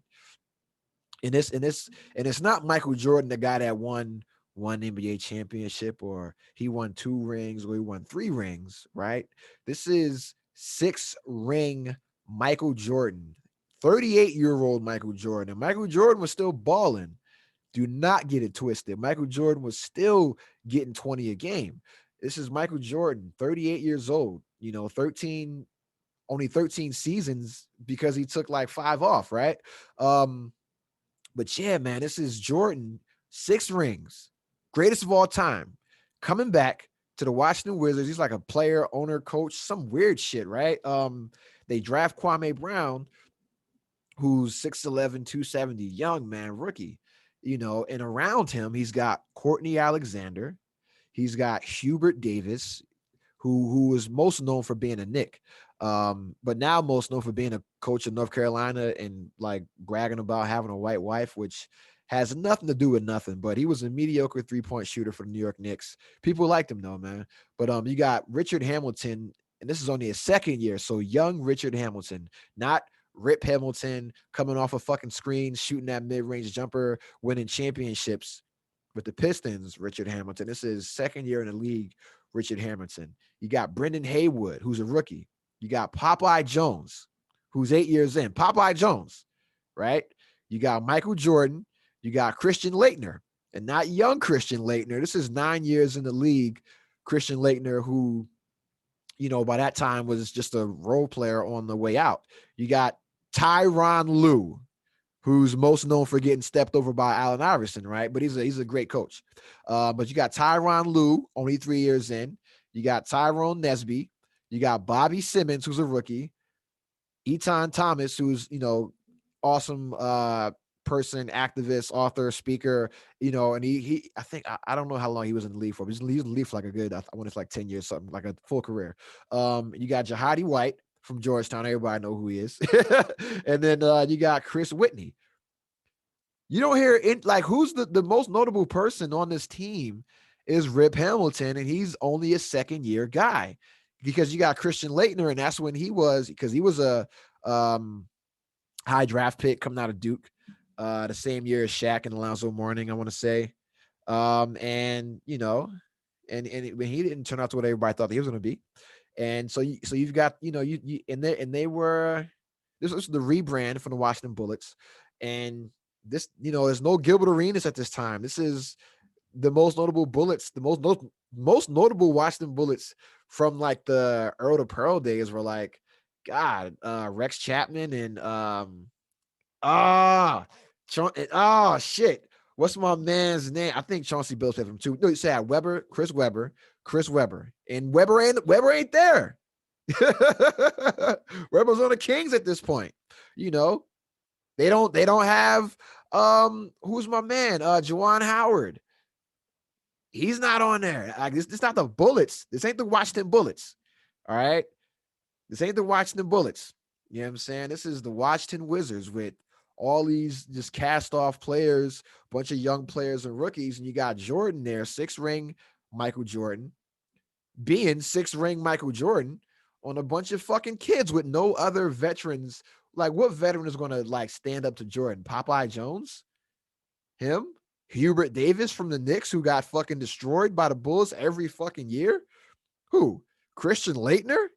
He's going to be the veteran that's going to stand up to Jordan and help these kids and protect guys like Kwame Brown from a toxic leader like Michael Jordan, one of the best winners, but also one of the most toxic leaders in sports history. And this is something that he knows, that he says. And we made jokes about it, but it's the truth. And now you got a kid, a fucking kid, a child, Kwame Brown, who was subjected to that treatment by the greatest player of all fucking time. Think about that shit. Think about the harassment and bullying you have to endure. Everybody takes bullying seriously now. Well, fucking think about it then, what that would have did to a kid. And you got 6-ring Michael Jordan coming back to a team as a player, coach, owner, and you draft Kwame Brown, all that pressure on him. And he's got the upbringing that he's got, you know. That's why college is important, because it gives boys a chance to mature into men, you know. Or that's why playing in the G League is important, or going overseas is important before making that big transition to the NBA. You go overseas, you get the opportunity to fuck up, right? And you don't have to see it on Sports Center, you know. You get the opportunity to mature and make mistakes and learn and grow and just fucking be young, man. Because once you come to the league, that's it. It's all business. And if you play for the fucking Knicks, God help you. You know, if you play for LA, you in Detroit, you in Chicago, Miami, one of these major market cities, God help you, man. Because it's going to be fucking rough. It's going to be rough. You know, it's going to be rough. And that's the thing that nobody thinks about when they're calling this man a bust, you know. And I'm just going to put the numbers out there. All right. Kwame Brown played 606 NBA games. All right. He went longer than 10 seasons. I want to say he went 13 seasons. But you know, his career averages aren't anything great, you know, because he was an average player. Like, he averaged 6 points a game, which is like what the average player, if you took like the average NBA points per player, that's like what the average is, you know. So he had average numbers. He averaged like 6 rebounds a game a career, but he only played about 20 minutes. So if you got a guy who's getting you 7 and 7, 6.6 points, and getting you 6 boards off the bench for 13 years, bro, you're a fucking role player. You're doing the job that I need you to do. Everybody's not going to be in, you know, fuck, dude, he was the first round draft pick. That's cool. But I've seen people not last that long, you know. Who was fucking who got drafted before Jordan? I forgot, dude. It's not Ralph Sampson, but it's fuck, dude. I'm bugging out right now, but like Harold Miner, he didn't last that long, you know. God, Brandon Roy, who was a superstar, didn't last that long. Penny Hardaway didn't last that long. I think Grant Hill might have lasted that long, you know, but there's plenty of NBA players that were stars that didn't last that long. So were they busts because they only played 4 years and were hurt for 10? You know, do we call Greg Oden a bust because his body physically couldn't take the wear and tear of an NBA lifestyle? You know, and these are guys that did something that the top 0.013% of the population could ever do. It's actually less. That number, I was talking to my friend who was a doctor. She's finishing up her PhD, doing a lot of shit with cancer research, all this great shit, right? She's exceptional. I'm average, you know what I'm saying? But and we're talking about that, and I'm like, have you thought about the fact that only like less than 1% of the population is going to be doctors? And when we looked it up, it was 0.013% of the population will be doctors. There's there's like a thousand times more doctors than NBA players, right? So you're doing something that like less than less than a percent of the population of doctors, right? Like a number that's so fucking low. I 1 in 1 million people can become NBA players essentially, right? And so, or let's say 100,000 or something like that, right? And you get to that level and you stay there for 13 years, and you got guys that get drafted, don't last 2-3 years, and they got to go overseas, and you stay in the fucking league for 13 years somehow. 13 years somehow, and you get me 7 points and you get me 6 rebounds a game out of 20 minutes. Bro, you're filling my stat sheet up, man. For 13 years, to me, that's not a bust. To me, that's not a bust. I don't want to get into the money, right? Because, they're saying he made 63, $65 million over his career because he was getting paid. He was getting paid to get 6 points and 6 boards, or 7 points and 6 boards a game, right? So that means he made, if he paid 606 games, $63 million, that's $103,000 a game. He got paid $103,000 to work for 20 minutes. For 20 minutes of work, he got $103,000 606 fucking times. That's what he did for 13 years, coming straight out of high school. And we call this man a bust. Yo, imagine imagine if he was an actor, right? If he was an actor, or if he was a recording artist, and he had a 13-year career and he made $65 million over the course of his career. Or he was an actor who got paid, who did 600 episodes of a TV show that was in syndication and made $65 million over the course of his 13 seasons on this TV show, right? And he was just an ancillary character, right? Like one of the people on Friends. Not like you, I mean, I guess that's like an ensemble cast. So let's say Martin, right? Let's say he's on Martin, and he's fucking Cole. And Martin does 13 seasons, and Cole stays Cole. Cole stays Cole. Cole never ascends from that role. Cole stays a bit character. Cole stays an average character in the world of Martin, right? Funny to laugh at, funny to make jokes at, has small moments of success, but is normally just there to be average, to be filler, right? And so Cole does 13 seasons. Cole makes $65 million for 13 seasons. Is he a bust?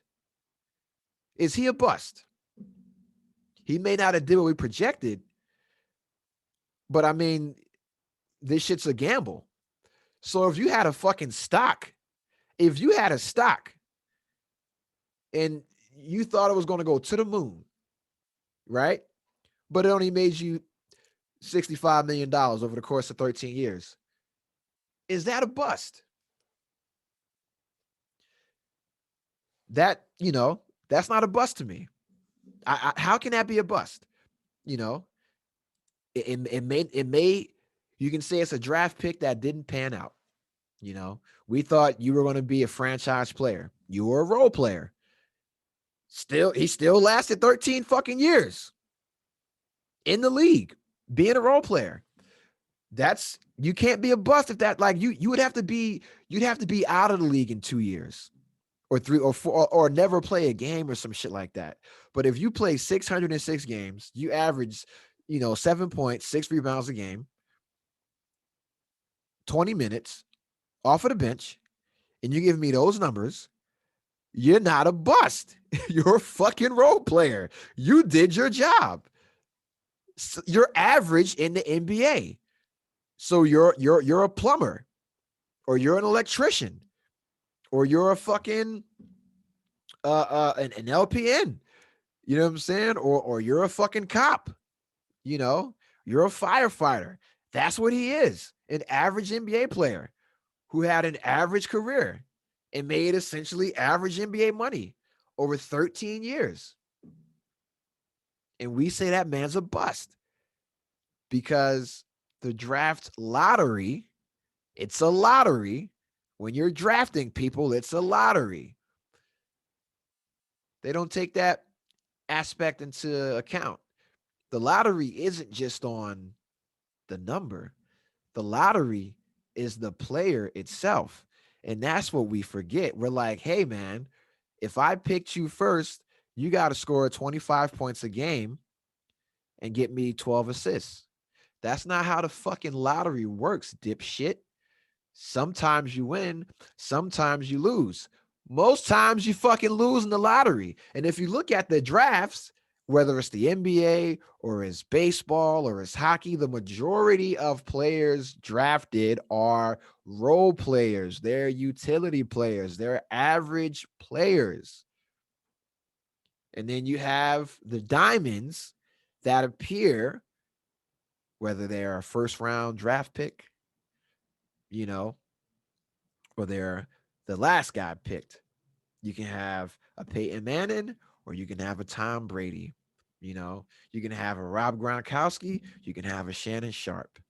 You can have a Barry Sanders. You can have a Deion Sanders. You can have a Jerry Rice. You can have a Keyshawn Johnson. You can have a Michael Irvin. You can have a Randy Moss. Bunch of different options. You can have a Hines Ward.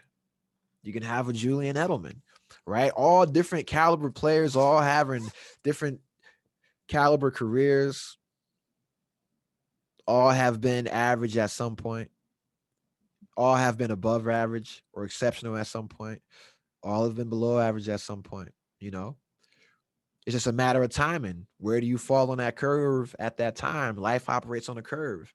Where do you fall on the curve? We're born and we're below average. Our lives are mainly average. They get exceptional and then go downhill. And then we die below average existences because we're old as fuck. So that's just what it is. I'm not that popular. Don't worry about that. 88 notifications. God damn. But yeah, that's the thing, man. It's like, how can this man be a bust? He did this skilled job, this skilled profession. I can't do that shit. He did a skilled profession for 13 years, made $65 million. You know, we thought he was going to be exceptional, and he was average and did what an average man does, which is the job. Under some of the worst conditions with Michael Jordan. Think about the trauma that this man had to endure. And all that's, we're not even going to talk about things that he was sheltered from as a kid. We'll just talk about coming out into the league under Jordan. Watch the documentary. You will see who Michael Jordan was. It's no place for an 18-year-old kid, especially with no veteran leadership in that locker room. If you're watching this in HD, you just saw me apply chapstick. LL Cool J. You know what I'm saying? Holy shit, man. But Kwame Brown he's been laying the smack down on these candy ass bitches. You know, he you know, Charlemagne brought up some things about Kwame Brown's family history that were not known to the public. And it's very, very traumatic, involving murders, several murders by several relatives of Kwame Brown's that he had no relation to at all. And that was brought up to try to associate Kwame Brown with having unstable mental health. And this was by Charlemagne the God, who for the past 5 to 6 years has made a career at screaming mental health, mental health, mental health, you know, playing that card. And then he tries to make a joke about the potential instability of another black man's mental health based on his father and two of his brothers that he's never even known allegedly committing murders, and saying, okay, because they did this, Kwame Brown, who's been a professional NBA player for 13 seasons, made $65 million minding his business, because his family did this, or his father and some stepbrothers that he never knew did this, then he's gonna do this to you. That's what he's trying to imply, in making fun, making light of some of that kind of trauma. And this is not like me talking to you guys, to the three people listening, right? This is him talking to a nationally syndicated radio show. This goes out to over 100 million listeners, right? And he's lying. He's lying. Like, Kwame Brown can sue this guy, right? You're gossiping on the radio about a black man's mental health and some traumatic events that happen, murders, people's families, multiple families involved in this. From his own hometown, amongst corner, South Carolina, population 6,000, whatever the fuck number is, right? And that's the thing. This is hometown business that he's putting out there, trying to make a joke, trying to jump in on the Kwame Brown train. And then Kwame Brown came back and said, "Hey, you got a rape case from that hometown where a lot of people think that you did it, And the case, I mean, I want to say the district attorney down there, they released back in 2018 that his DNA was not found on the young lady in question. She's did an interview, I want to say, with Star, and her mom just recently did an interview, and that came back out as well. That's gaining new light again. And yeah, man, like, that got brought back up because motherfucker came at Kwame Brown. That's the same thing that happened to Bill Cosby. And then it was I want to say Hannibal Buress made the Bill Cosby joke about him raping women. It was either him or Camu Bell, one of those stand-up comedians, man. But they made a joke about Cosby not raping women when Cosby was trying to tell people how to live their lives. And that's when all the rape allegations came back, and then the old case came back up, and then Cosby's ass was out of there. And now Charlamagne the God, they said, hey man, his DNA wasn't on a young lady.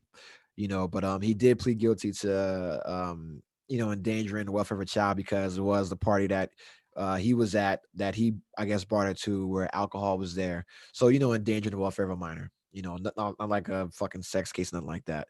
But he did plead guilty to that.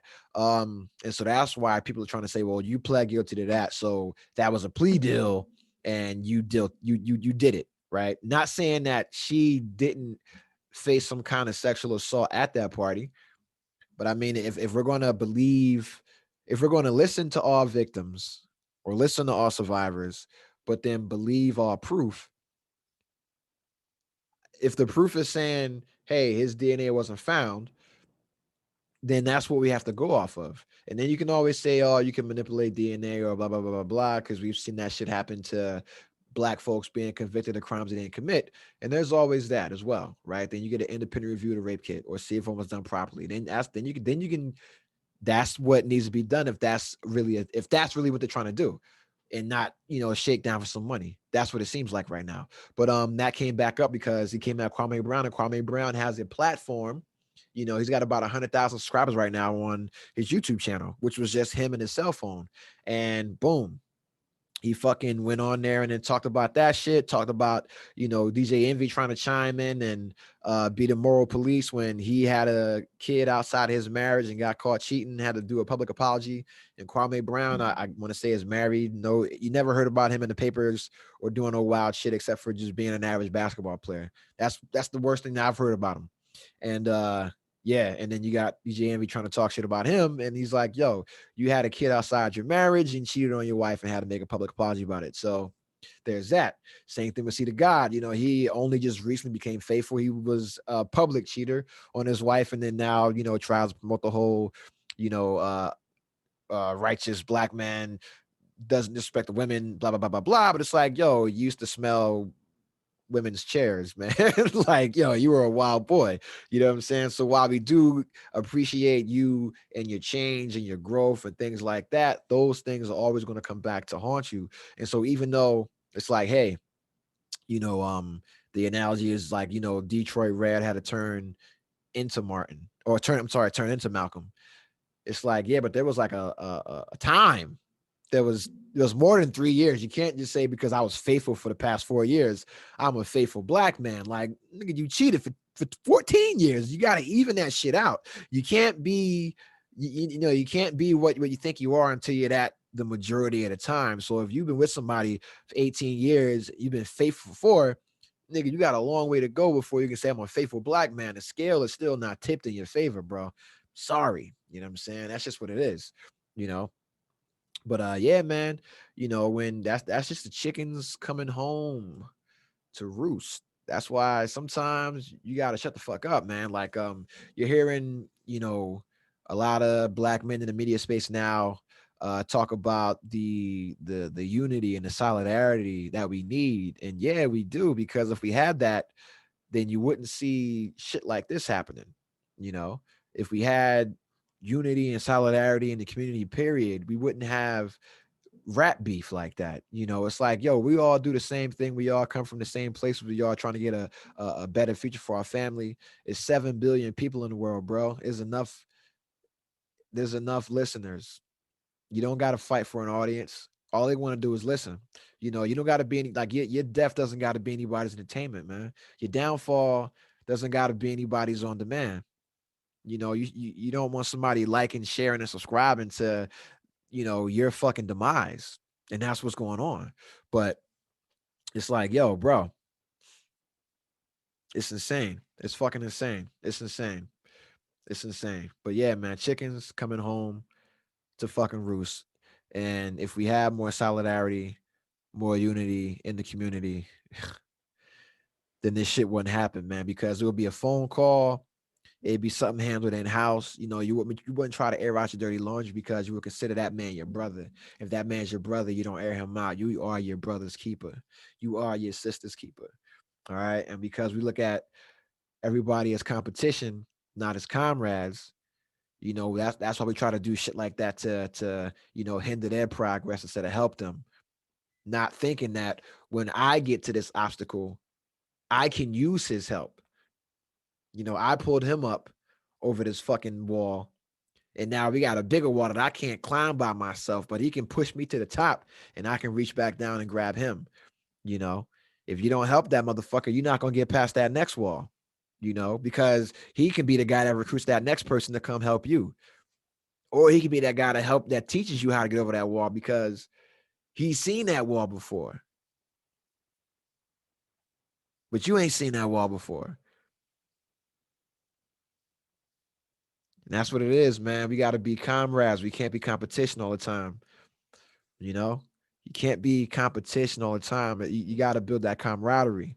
You can have more than you can have a leader of the pack, and it's a pack of alphas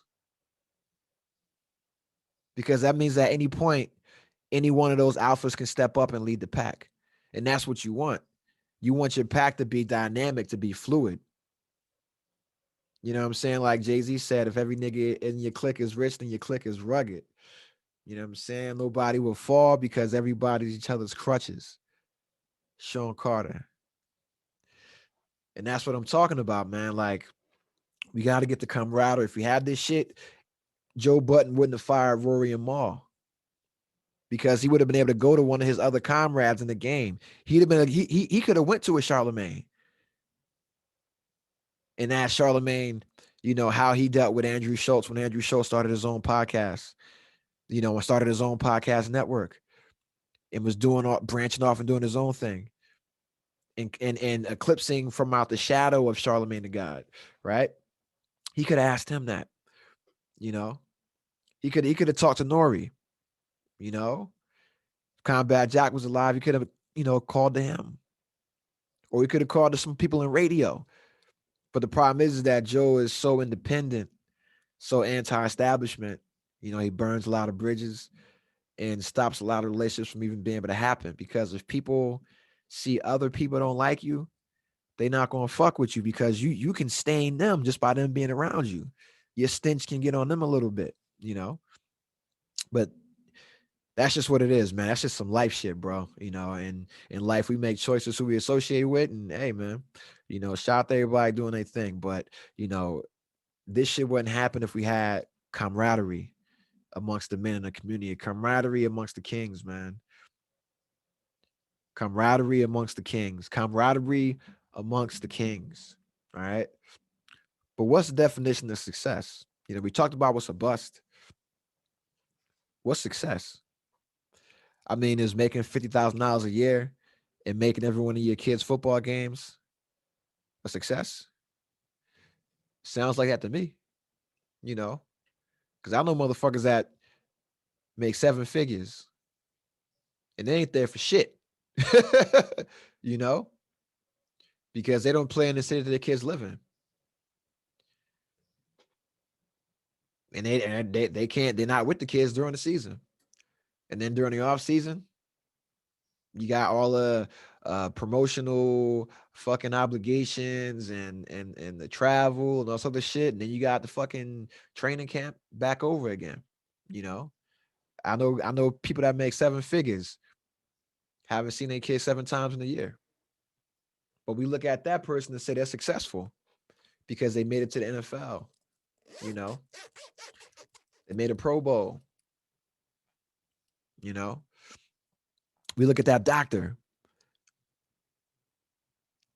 did a successful surgery, fixed car accident victims back, fixed their spine. They'll be able to walk. He leaves the operating room, goes to the locker room, does a line of coke, pops a oxy, goes back on the operating floor, makes high six figures, borderline seven, married, wife doesn't work, 2 kids, everything you could ever fucking wish for. But the wife's cheating, you know? Well, let's say she's not cheating. Let's say she's faithful, but he's just working and he's not there and she's unfulfilled and she's unhappy. And the kids don't see dad because dad's doing surgery after surgery to make $500K a year. Is that success? I don't know. Is that garbage man who gets up at 4 in the morning, works till 12, sees his kids come home from fucking school, does homework with them, puts them to bed, goes to bed next to his wife, wakes up, does it again at 4 in the morning. Nobody thanks him. We just get mad the trash cans are not where we put them. Is he a success? I don't know, man. Sometimes I don't think success is up to the spectator to decide. Truthfully, that sounds wild. It's like we're playing a basketball game. You score 10 points, I score 11. Games to 11. I win. I was successful. You weren't. Well, I was successful at playing basketball.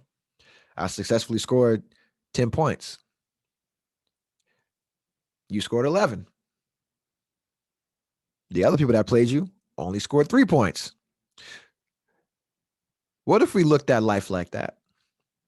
And even in a situation where we weren't successful, we were able to find the small successes inside of it.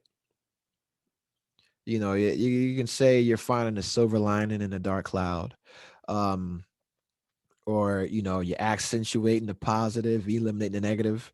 We've been saying it for years, different ways, but if you can find, it's like instead of a loss, it can be a lesson learned. You find the lessons in that loss, and it's not a failure. The failure happens when you fail to learn, you fail to gain something from a non-success. You go to the Super Bowl. You blow a 28-3 lead. Tom Brady wins again. You go back to your home city. Everybody shits on you. Well, it's like, hey man, well, we got to the Super Bowl. We had a great season. We had this many All-Stars. We did this much shit in the community. We have this many people employed. We just lost a game. We lost a game. Are they failures? Are they successful? And they just lost a game? A game.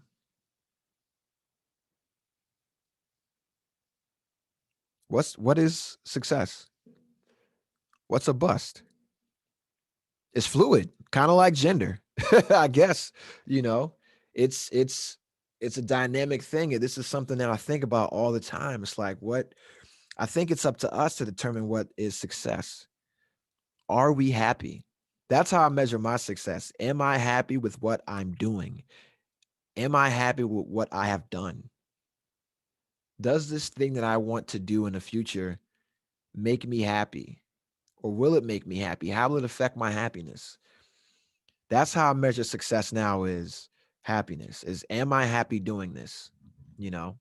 Because I'm looking now and I'm like, I got a job offer, man. For a six-figure job. I listen, buddy. I still have an active top secret clearance. I am in Washington, D.C. It is very, dude, I can walk into a six-figure job.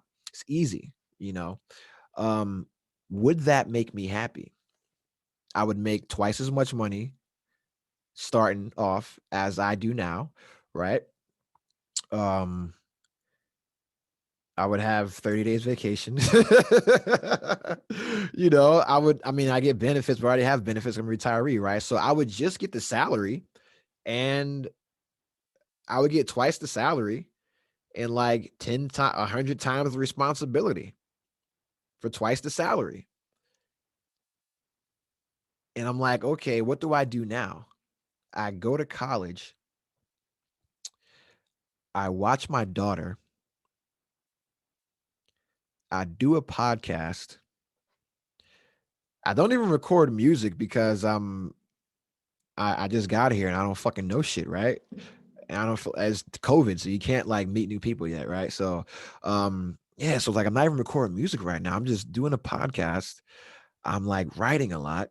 I'm I'm watching a lot of TV. I'm raising my daughter, teaching her how to walk and talk. Dads don't get a chance to do that. I get a chance to do that. Um I go to community college, bro. And I make half of what I made a year ago at this time. And it's like if a woman were to look at me, would I be successful to her? Because I'm unemployed, I'm a college student, and I'm a single father. I don't even have a car. I just got an apartment. Would I be looked at as a success or as a failure at 39 years old? I mean, not to say that I didn't just make six figures for the past 10 years. I have. Not to say that I mean like, who I have my own business. We just can't do business because of pandemic. Once this shit's over, we're back in business. You know, like let's artistic shit doesn't count. So like 3 million streams of my music doesn't matter. Right? It's I make the median salary for a man of my age. I make the average salary. I'm an average guy, back to that average, right? But it's like I can stay average and stay exceptionally happy. There is nothing, all I do is sing songs to my daughter when I'm changing diapers. I'm just singing songs about poop. Every song that I know, I turn it to poop. You know what I'm saying? Whatever, just like 50 Cent. I'm like, go shorty, it's your turd day. You know what I'm saying? Like, it's just whatever, bro. Like any song, I just turn it into a song about poop and I change my daughter, right? I feed my daughter. She like puts food in her mouth and smashes it everywhere, puts it all in the fucking window. And I'm like, fuck, dude, I gotta wipe this window. Or I'm like, fuck, dude, I gotta wipe her arm off. Or if I gotta pick these 5 carrots up off the floor, or I gotta empty the diaper genie and take it to the fucking trash chute, bro. And then it's like, okay, well, let's go to the park now. And I'll just push her on a swing for 30 minutes. Or we're gonna go down a slide, or I'm gonna fucking just let her run wild and play in the dirt chips and the wood chips and whatnot. Or I take her to the mall and they have like the little indoor park and there's other kids there. And I just watch her play with other kids, me and other parents, we just talk and shit like that. And I'm like, yo, bro, I'm a failure. I'm like, I'm a failure, bro. But I'm winning. I'm fucking winning. I'm super, super fucking winning, bro. This Monopoly, I got Park Place and Boardwalk, dog. And Mediterranean. Oh, I got the fucking railroads, man. I got the fucking utilities. I got everything right now, bro. I get I'm average. I'm doing nothing and being average. And I'm making the average income doing something exceptional, which is just raising my daughter and going to community college. But on paper, at my age, I'd be a failure. And so I'm looking at this job offer and I'm like, the only thing I would gain by taking this job, right, is twice the amount of money. And I would gain, like, I guess, the acceptance or the respect of people I don't know by having a job. And I would lose all this time with my daughter. Like, that's what I would lose. And so it was easy to turn it down because the question was, is this salary worth my daughter's time? There is no amount of money that's worth her time. Someone could offer me $1 million to do a job, any job I picked. There's not a job I can name that I'd want to do other than feed my daughter carrots. You know what I'm saying? Or like teach her how to climb upstairs or change her diaper or take her to the park. There's no other job I'd rather do than that right now. There's no job there's nothing I can imagine. And so it's just like, fuck, bro. Like, it's easy to turn down, but it's like, what comes with that? You know, I'm single. As a single man, I'm dating. Women's going to want to know what you do. You know, I'm in DC. Every woman has a master's degree. You know, every woman has a banging ass career. Every woman makes 6 figures. Every woman owns her house or owns her condo. You know, they're all driving brand new cars. A lot of the guys out here, higher educated, higher earning income as well, you know. And then I got me coming out here, right? Average earning income, single father, right? How do I compete? How does the average man, which I am, continue to get above average women or even compete, even think that he can get in the, or why should I even get anything but average if I'm average? Because an average woman would be a 5 or a 6, right? Or even a 4, you know? And she's making the same amount as me and with a kid. Just for me, for the audience, when I was a single guy with no kid, I didn't want to date a woman with a kid. And I dated one with a kid um after I got divorced. I dated one with a kid while I was like young before I got married, but I never met the kid, so I was perfect. But when I was divorced, after I got divorced, maybe about 2 years, 3 years later, I dated a woman that had a child. We did it for like a year and a half, lived together and everything like that. Lived together, played stepdaddy. That was a great learning experience. Wouldn't trade it for the world. Yeah, man. I'd rather date a woman with a child now because I have one, so we can relate to a lot of shit. We understand a lot of things. We can help each other with a lot of things, and but women that don't have children, still fuck with me. They still like me. They still want me, even though I have a kid. And part of the reason is because of the other things that you bring to the table, right? Besides income. This is where the gift of gab comes in, where you gotta be able to talk. If you can talk, it doesn't matter how much money you make. You know, if you can talk, it doesn't matter how much money you make. It doesn't matter how much money you make. And if you talk, a lot of times you ain't gotta be the best looking guy either. If you got that gift of gab, you can make women laugh. You can make women feel good. If you can make women feel good, you can be broke. You can be ugly. You know what I mean? That's what it is. That's what it is. Like when you see, girls, women talk about men that have like that demon dick. You know what I'm saying? That demon D. The man is a piece of shit and they ain't good for nothing, but they can't leave that they can't leave that steak. They keep coming back every night for that steak. you know, that's what it is, man. Some people just like that. Some men can just make women feel good about themselves and they will have no problem getting a woman. Some people can just talk. Some people are good listeners. So what else do you bring to the table? You got to figure out a way to quantify that, because we get asked the question, what do we bring to the table? Right. And if we both bring the same thing to the table, or you may bring something more in one area that I don't have, what else do you bring to the table, man? You got to know how to sell yourself. You got to know how to market yourself. What qualities do you have? You know, you should, in 30 seconds, you should be able to do an elevator pitch to someone on why they should hire you. That's how long you have in an elevator. 30 seconds to get your pitch across. Do it, man. Or even just think about it. Think about 4 qualities that you have that people like, that a lot of people lack. There you go, man. That's it. And so for me, obviously I'm the funniest guy in the world. He would be listening. But nah, man, like people like me, man, because I make people feel good. Because I'm a people person. Shit, man. I like talking to people. I like listening to people's problems. You know, I don't try to fix them, but I try to be an ear. I try to be empathetic. I'm always down to help you in some way I can, you know. And yeah, man, just shit like that, bro. Like, what experience do you have in life? Where can you help somebody out? You know, and that's what people they gotta learn about themselves, when they gotta understand, you know, they gotta understand.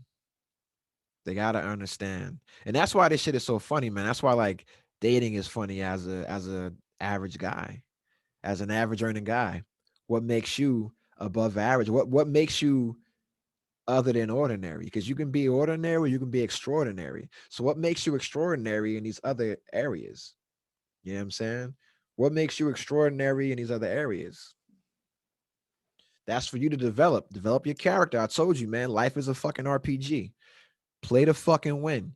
Gain some experience. Go out here and fucking level grind, man. Go out here and fucking level grind. Level grind life. Trademark, motherfucker. Level grind life.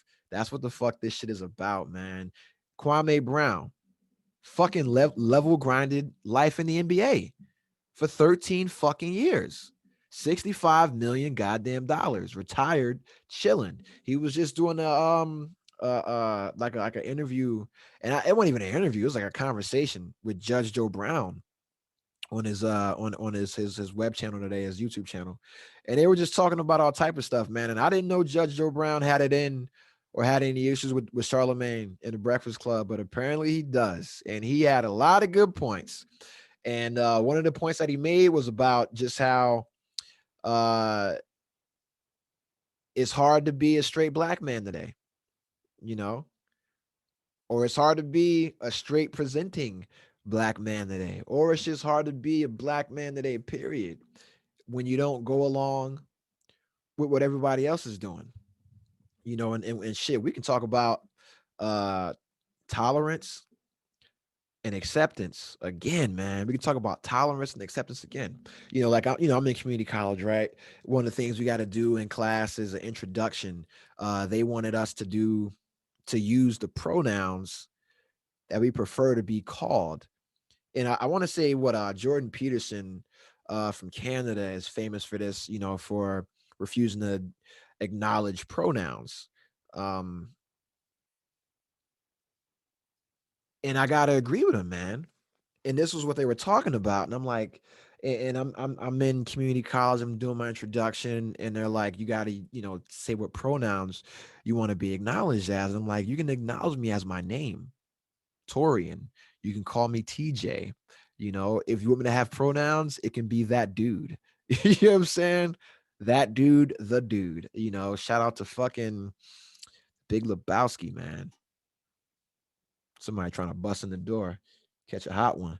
But yeah, man. So, and I'm like, I don't believe in pronouns, and I don't care about pronouns.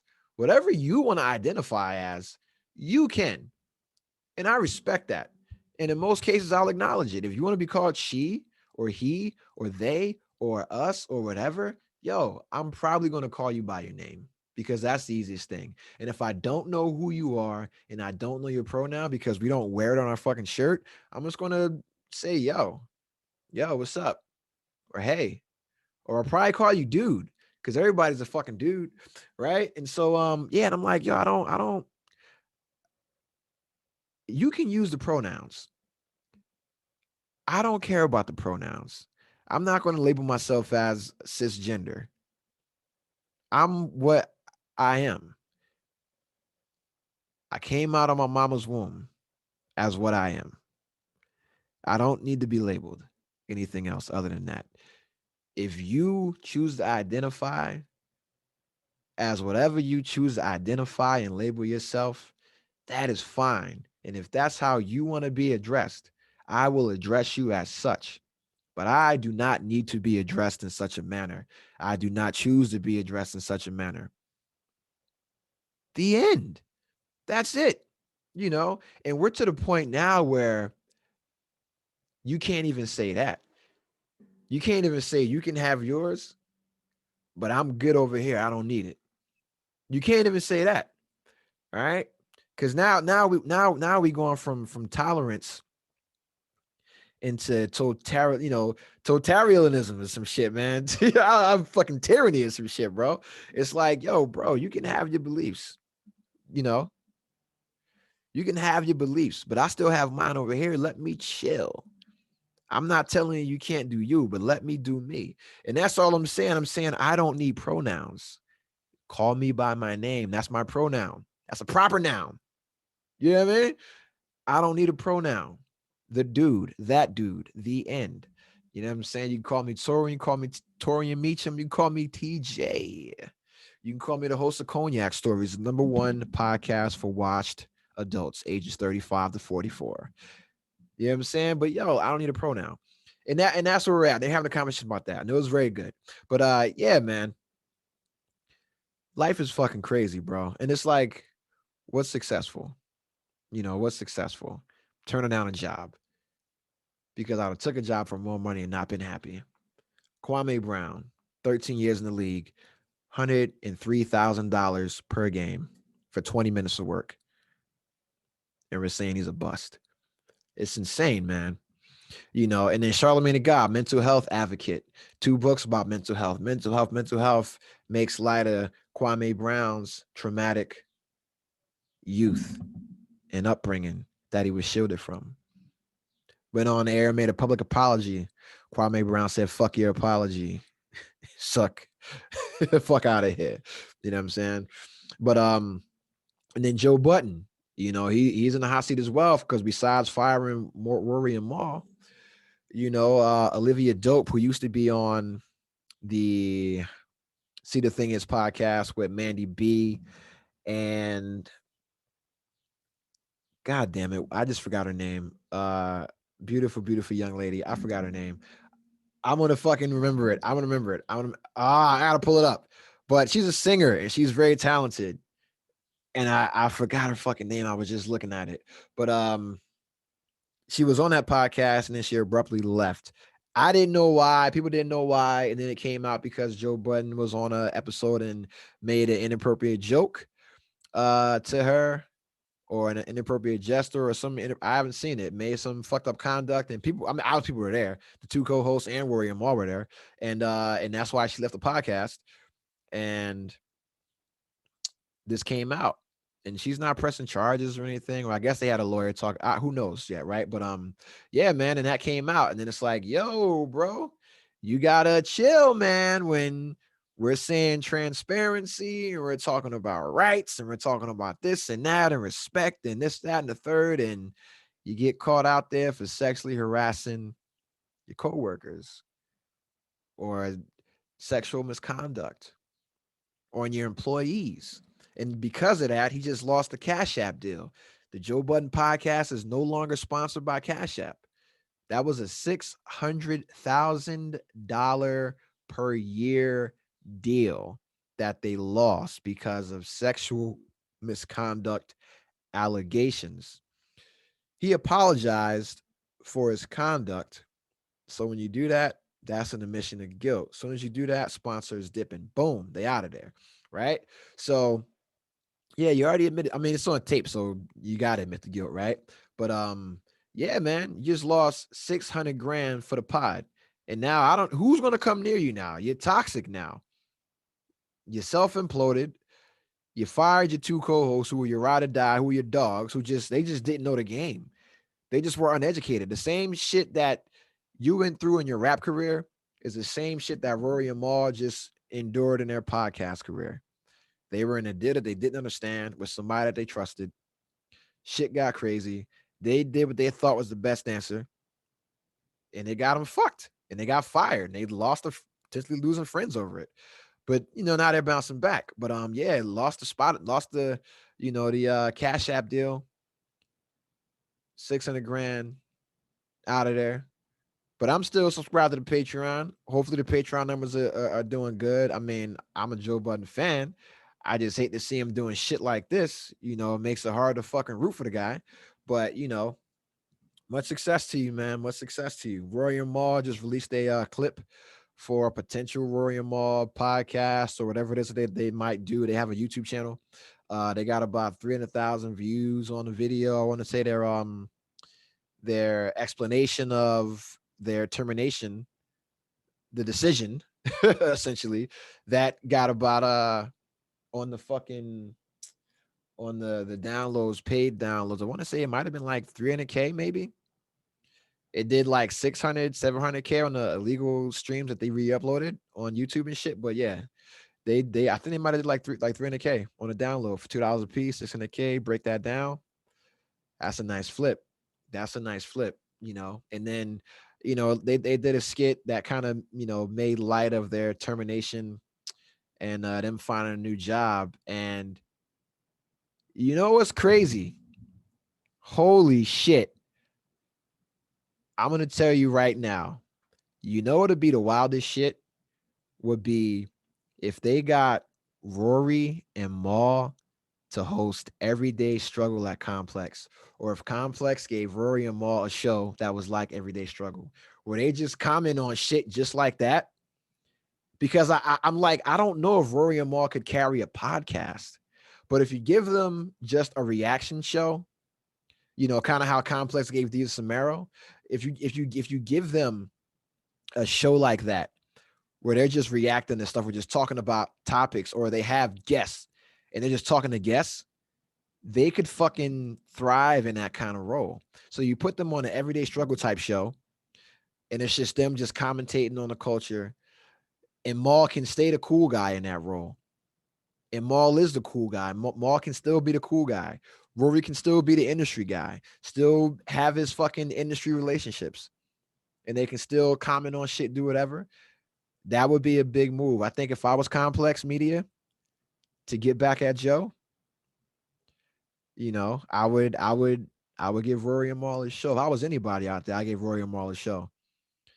I would give him a shot. I would shot him to at least a development deal, something on MTV2, anything, the very ideas that Joe has thrown out from like Maul having a dating show, or Rory doing like a A&R show, something like that. Fuck it, Viacom, give him that shit. They're guaranteed to get at least 300K on the views off rip. Make it a digital only show at first. Shout numbers do, you know, and that's it. And people will watch it. They'll watch the shit. I'll watch it. I want to see them succeed, man. I want to see them come from under that shadow. I want to see them succeed. You know, I may not agree with the fuck everything that happened, but it doesn't matter. We're always going to make the choices that we think are in our best interest. That's all we can do, you know, because at the end of the day, it's all in what is our definition of success. If I'm on a podcast and I'm getting $300,000 a year, but I don't know shit about what's going on in the business, and the guy that is my boy, I can't even ask him a question about the numbers we're doing. He tells me this ain't none of my business. I can't consider myself a success in that point. I'm not happy. I'm not respected. They're both free agents now. They both potentially made 600K off of a fucking an hour long video. That's successful after getting fired. You know, shout out to Rory and Maul. You know, shout out to everybody involved. If I lost 600 grand due to some sexual misconduct, I'd be fucking hot. That's a fact. Shit.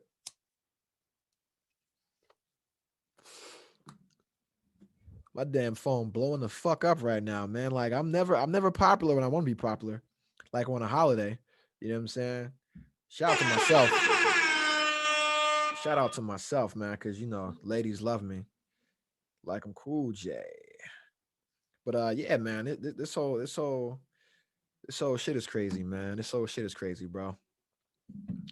Everybody going back and forth, no unity, no solidarity. We gotta have some kind of something, man. Million Man March or something. Another one, you know. Fuck, bro. A big ass Zoom meeting or something, man. Shit, bro. COVID style. Um, yeah, man. Fuck, bro. Like I don't know how long I've been going on, but I know it's longer than an hour because the first part itself was an hour. The first part itself was an hour. We talked about DMX, talked about Kwame Brown, talked about average, what it means to be average, the law of average, what above average is. Chickens coming home to roost, Charlemagne and Joe Budden. You know, it's crazy, man. A lot of new music came out. I ain't listened to none of it. That's just the truth. So, you know, and then fuck, bro, like this is probably the thing I'll touch on next time, man, which is just opinion journalism versus objective journalism, and then just opinion versus objectivity slash fact, and how that impacts us, our decision making, our relationships, how that turns into assumption. Damn, man. We doing some things, people. We are doing some things. This podcast is dynamic. It's like water. Bruce Lee, amazing philosopher. Be like water. This podcast is like water.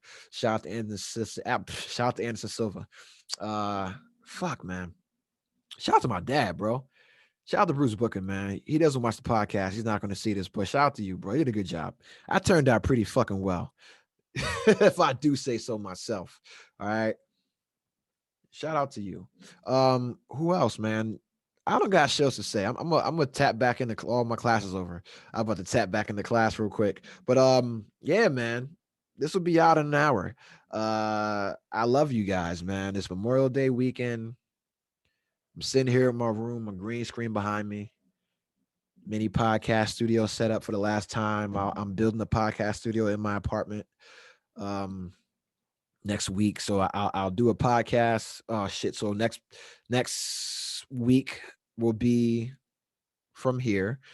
So it'll be the last hotel slash Airbnb podcast for a minute, and then after that, it's off from the studio, off from the podcast studio. And then yeah, man, then you'll see some good things. You'll see some great things. You'll see the growth. You'll see the growth, man. And then you know, who knows? You might even hear some new music later on in the summer. You will hear new music later on in the summer. It's already done. I'm just not releasing it right now because I don't have the money to promote it, motherfucker. That's why. That's why I put out the Dopamine album, because that album was made the same time I did Black Radical. So that was a free album, you know. And so I'm promoting that one a little differently, a little slower. But for a while, Who Noir too. That's an actual. That's gonna be a big release, on the Sony deal.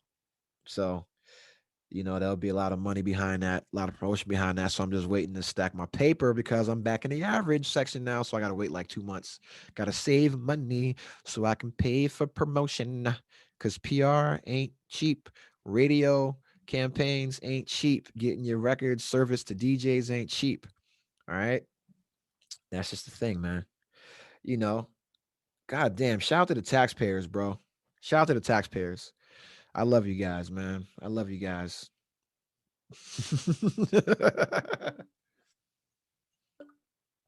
Shout out to the voters, man. All my Mexicans out there, I love you guys, man. Te amo. Te amo. All my French speakers out there, all my Haitians out there, I love you guys, man. I don't know how to say I love you in French. Mi amor. I guess. I don't know, man. Fuck, I'm over here tripping, bro. Everybody, man. Black people, I love you. White people, I love you. Yo, man, it's Memorial Day weekend, bro. Remember who built this country. Remember who fought in these countries' wars, who died for this country. A bunch of average, everyday Americans. When people call you average, yes, you're a part of society. You know who was like exceptional? Steve Jobs, and he's dead. Bill Gates, and he's getting divorced. You know what I'm saying? Jeff Bezos, and he's got divorced. And his wife married an average guy. Remember, man, when they call you average, that means you're a normal part of fucking society, dude. Fuck. Well, that's it.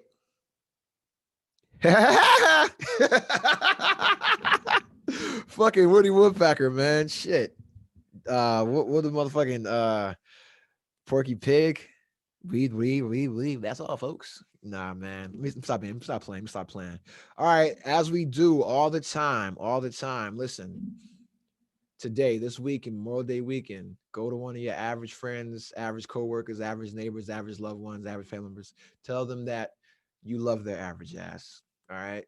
And fuck being woke. You should have never been sleep. Peace. We out.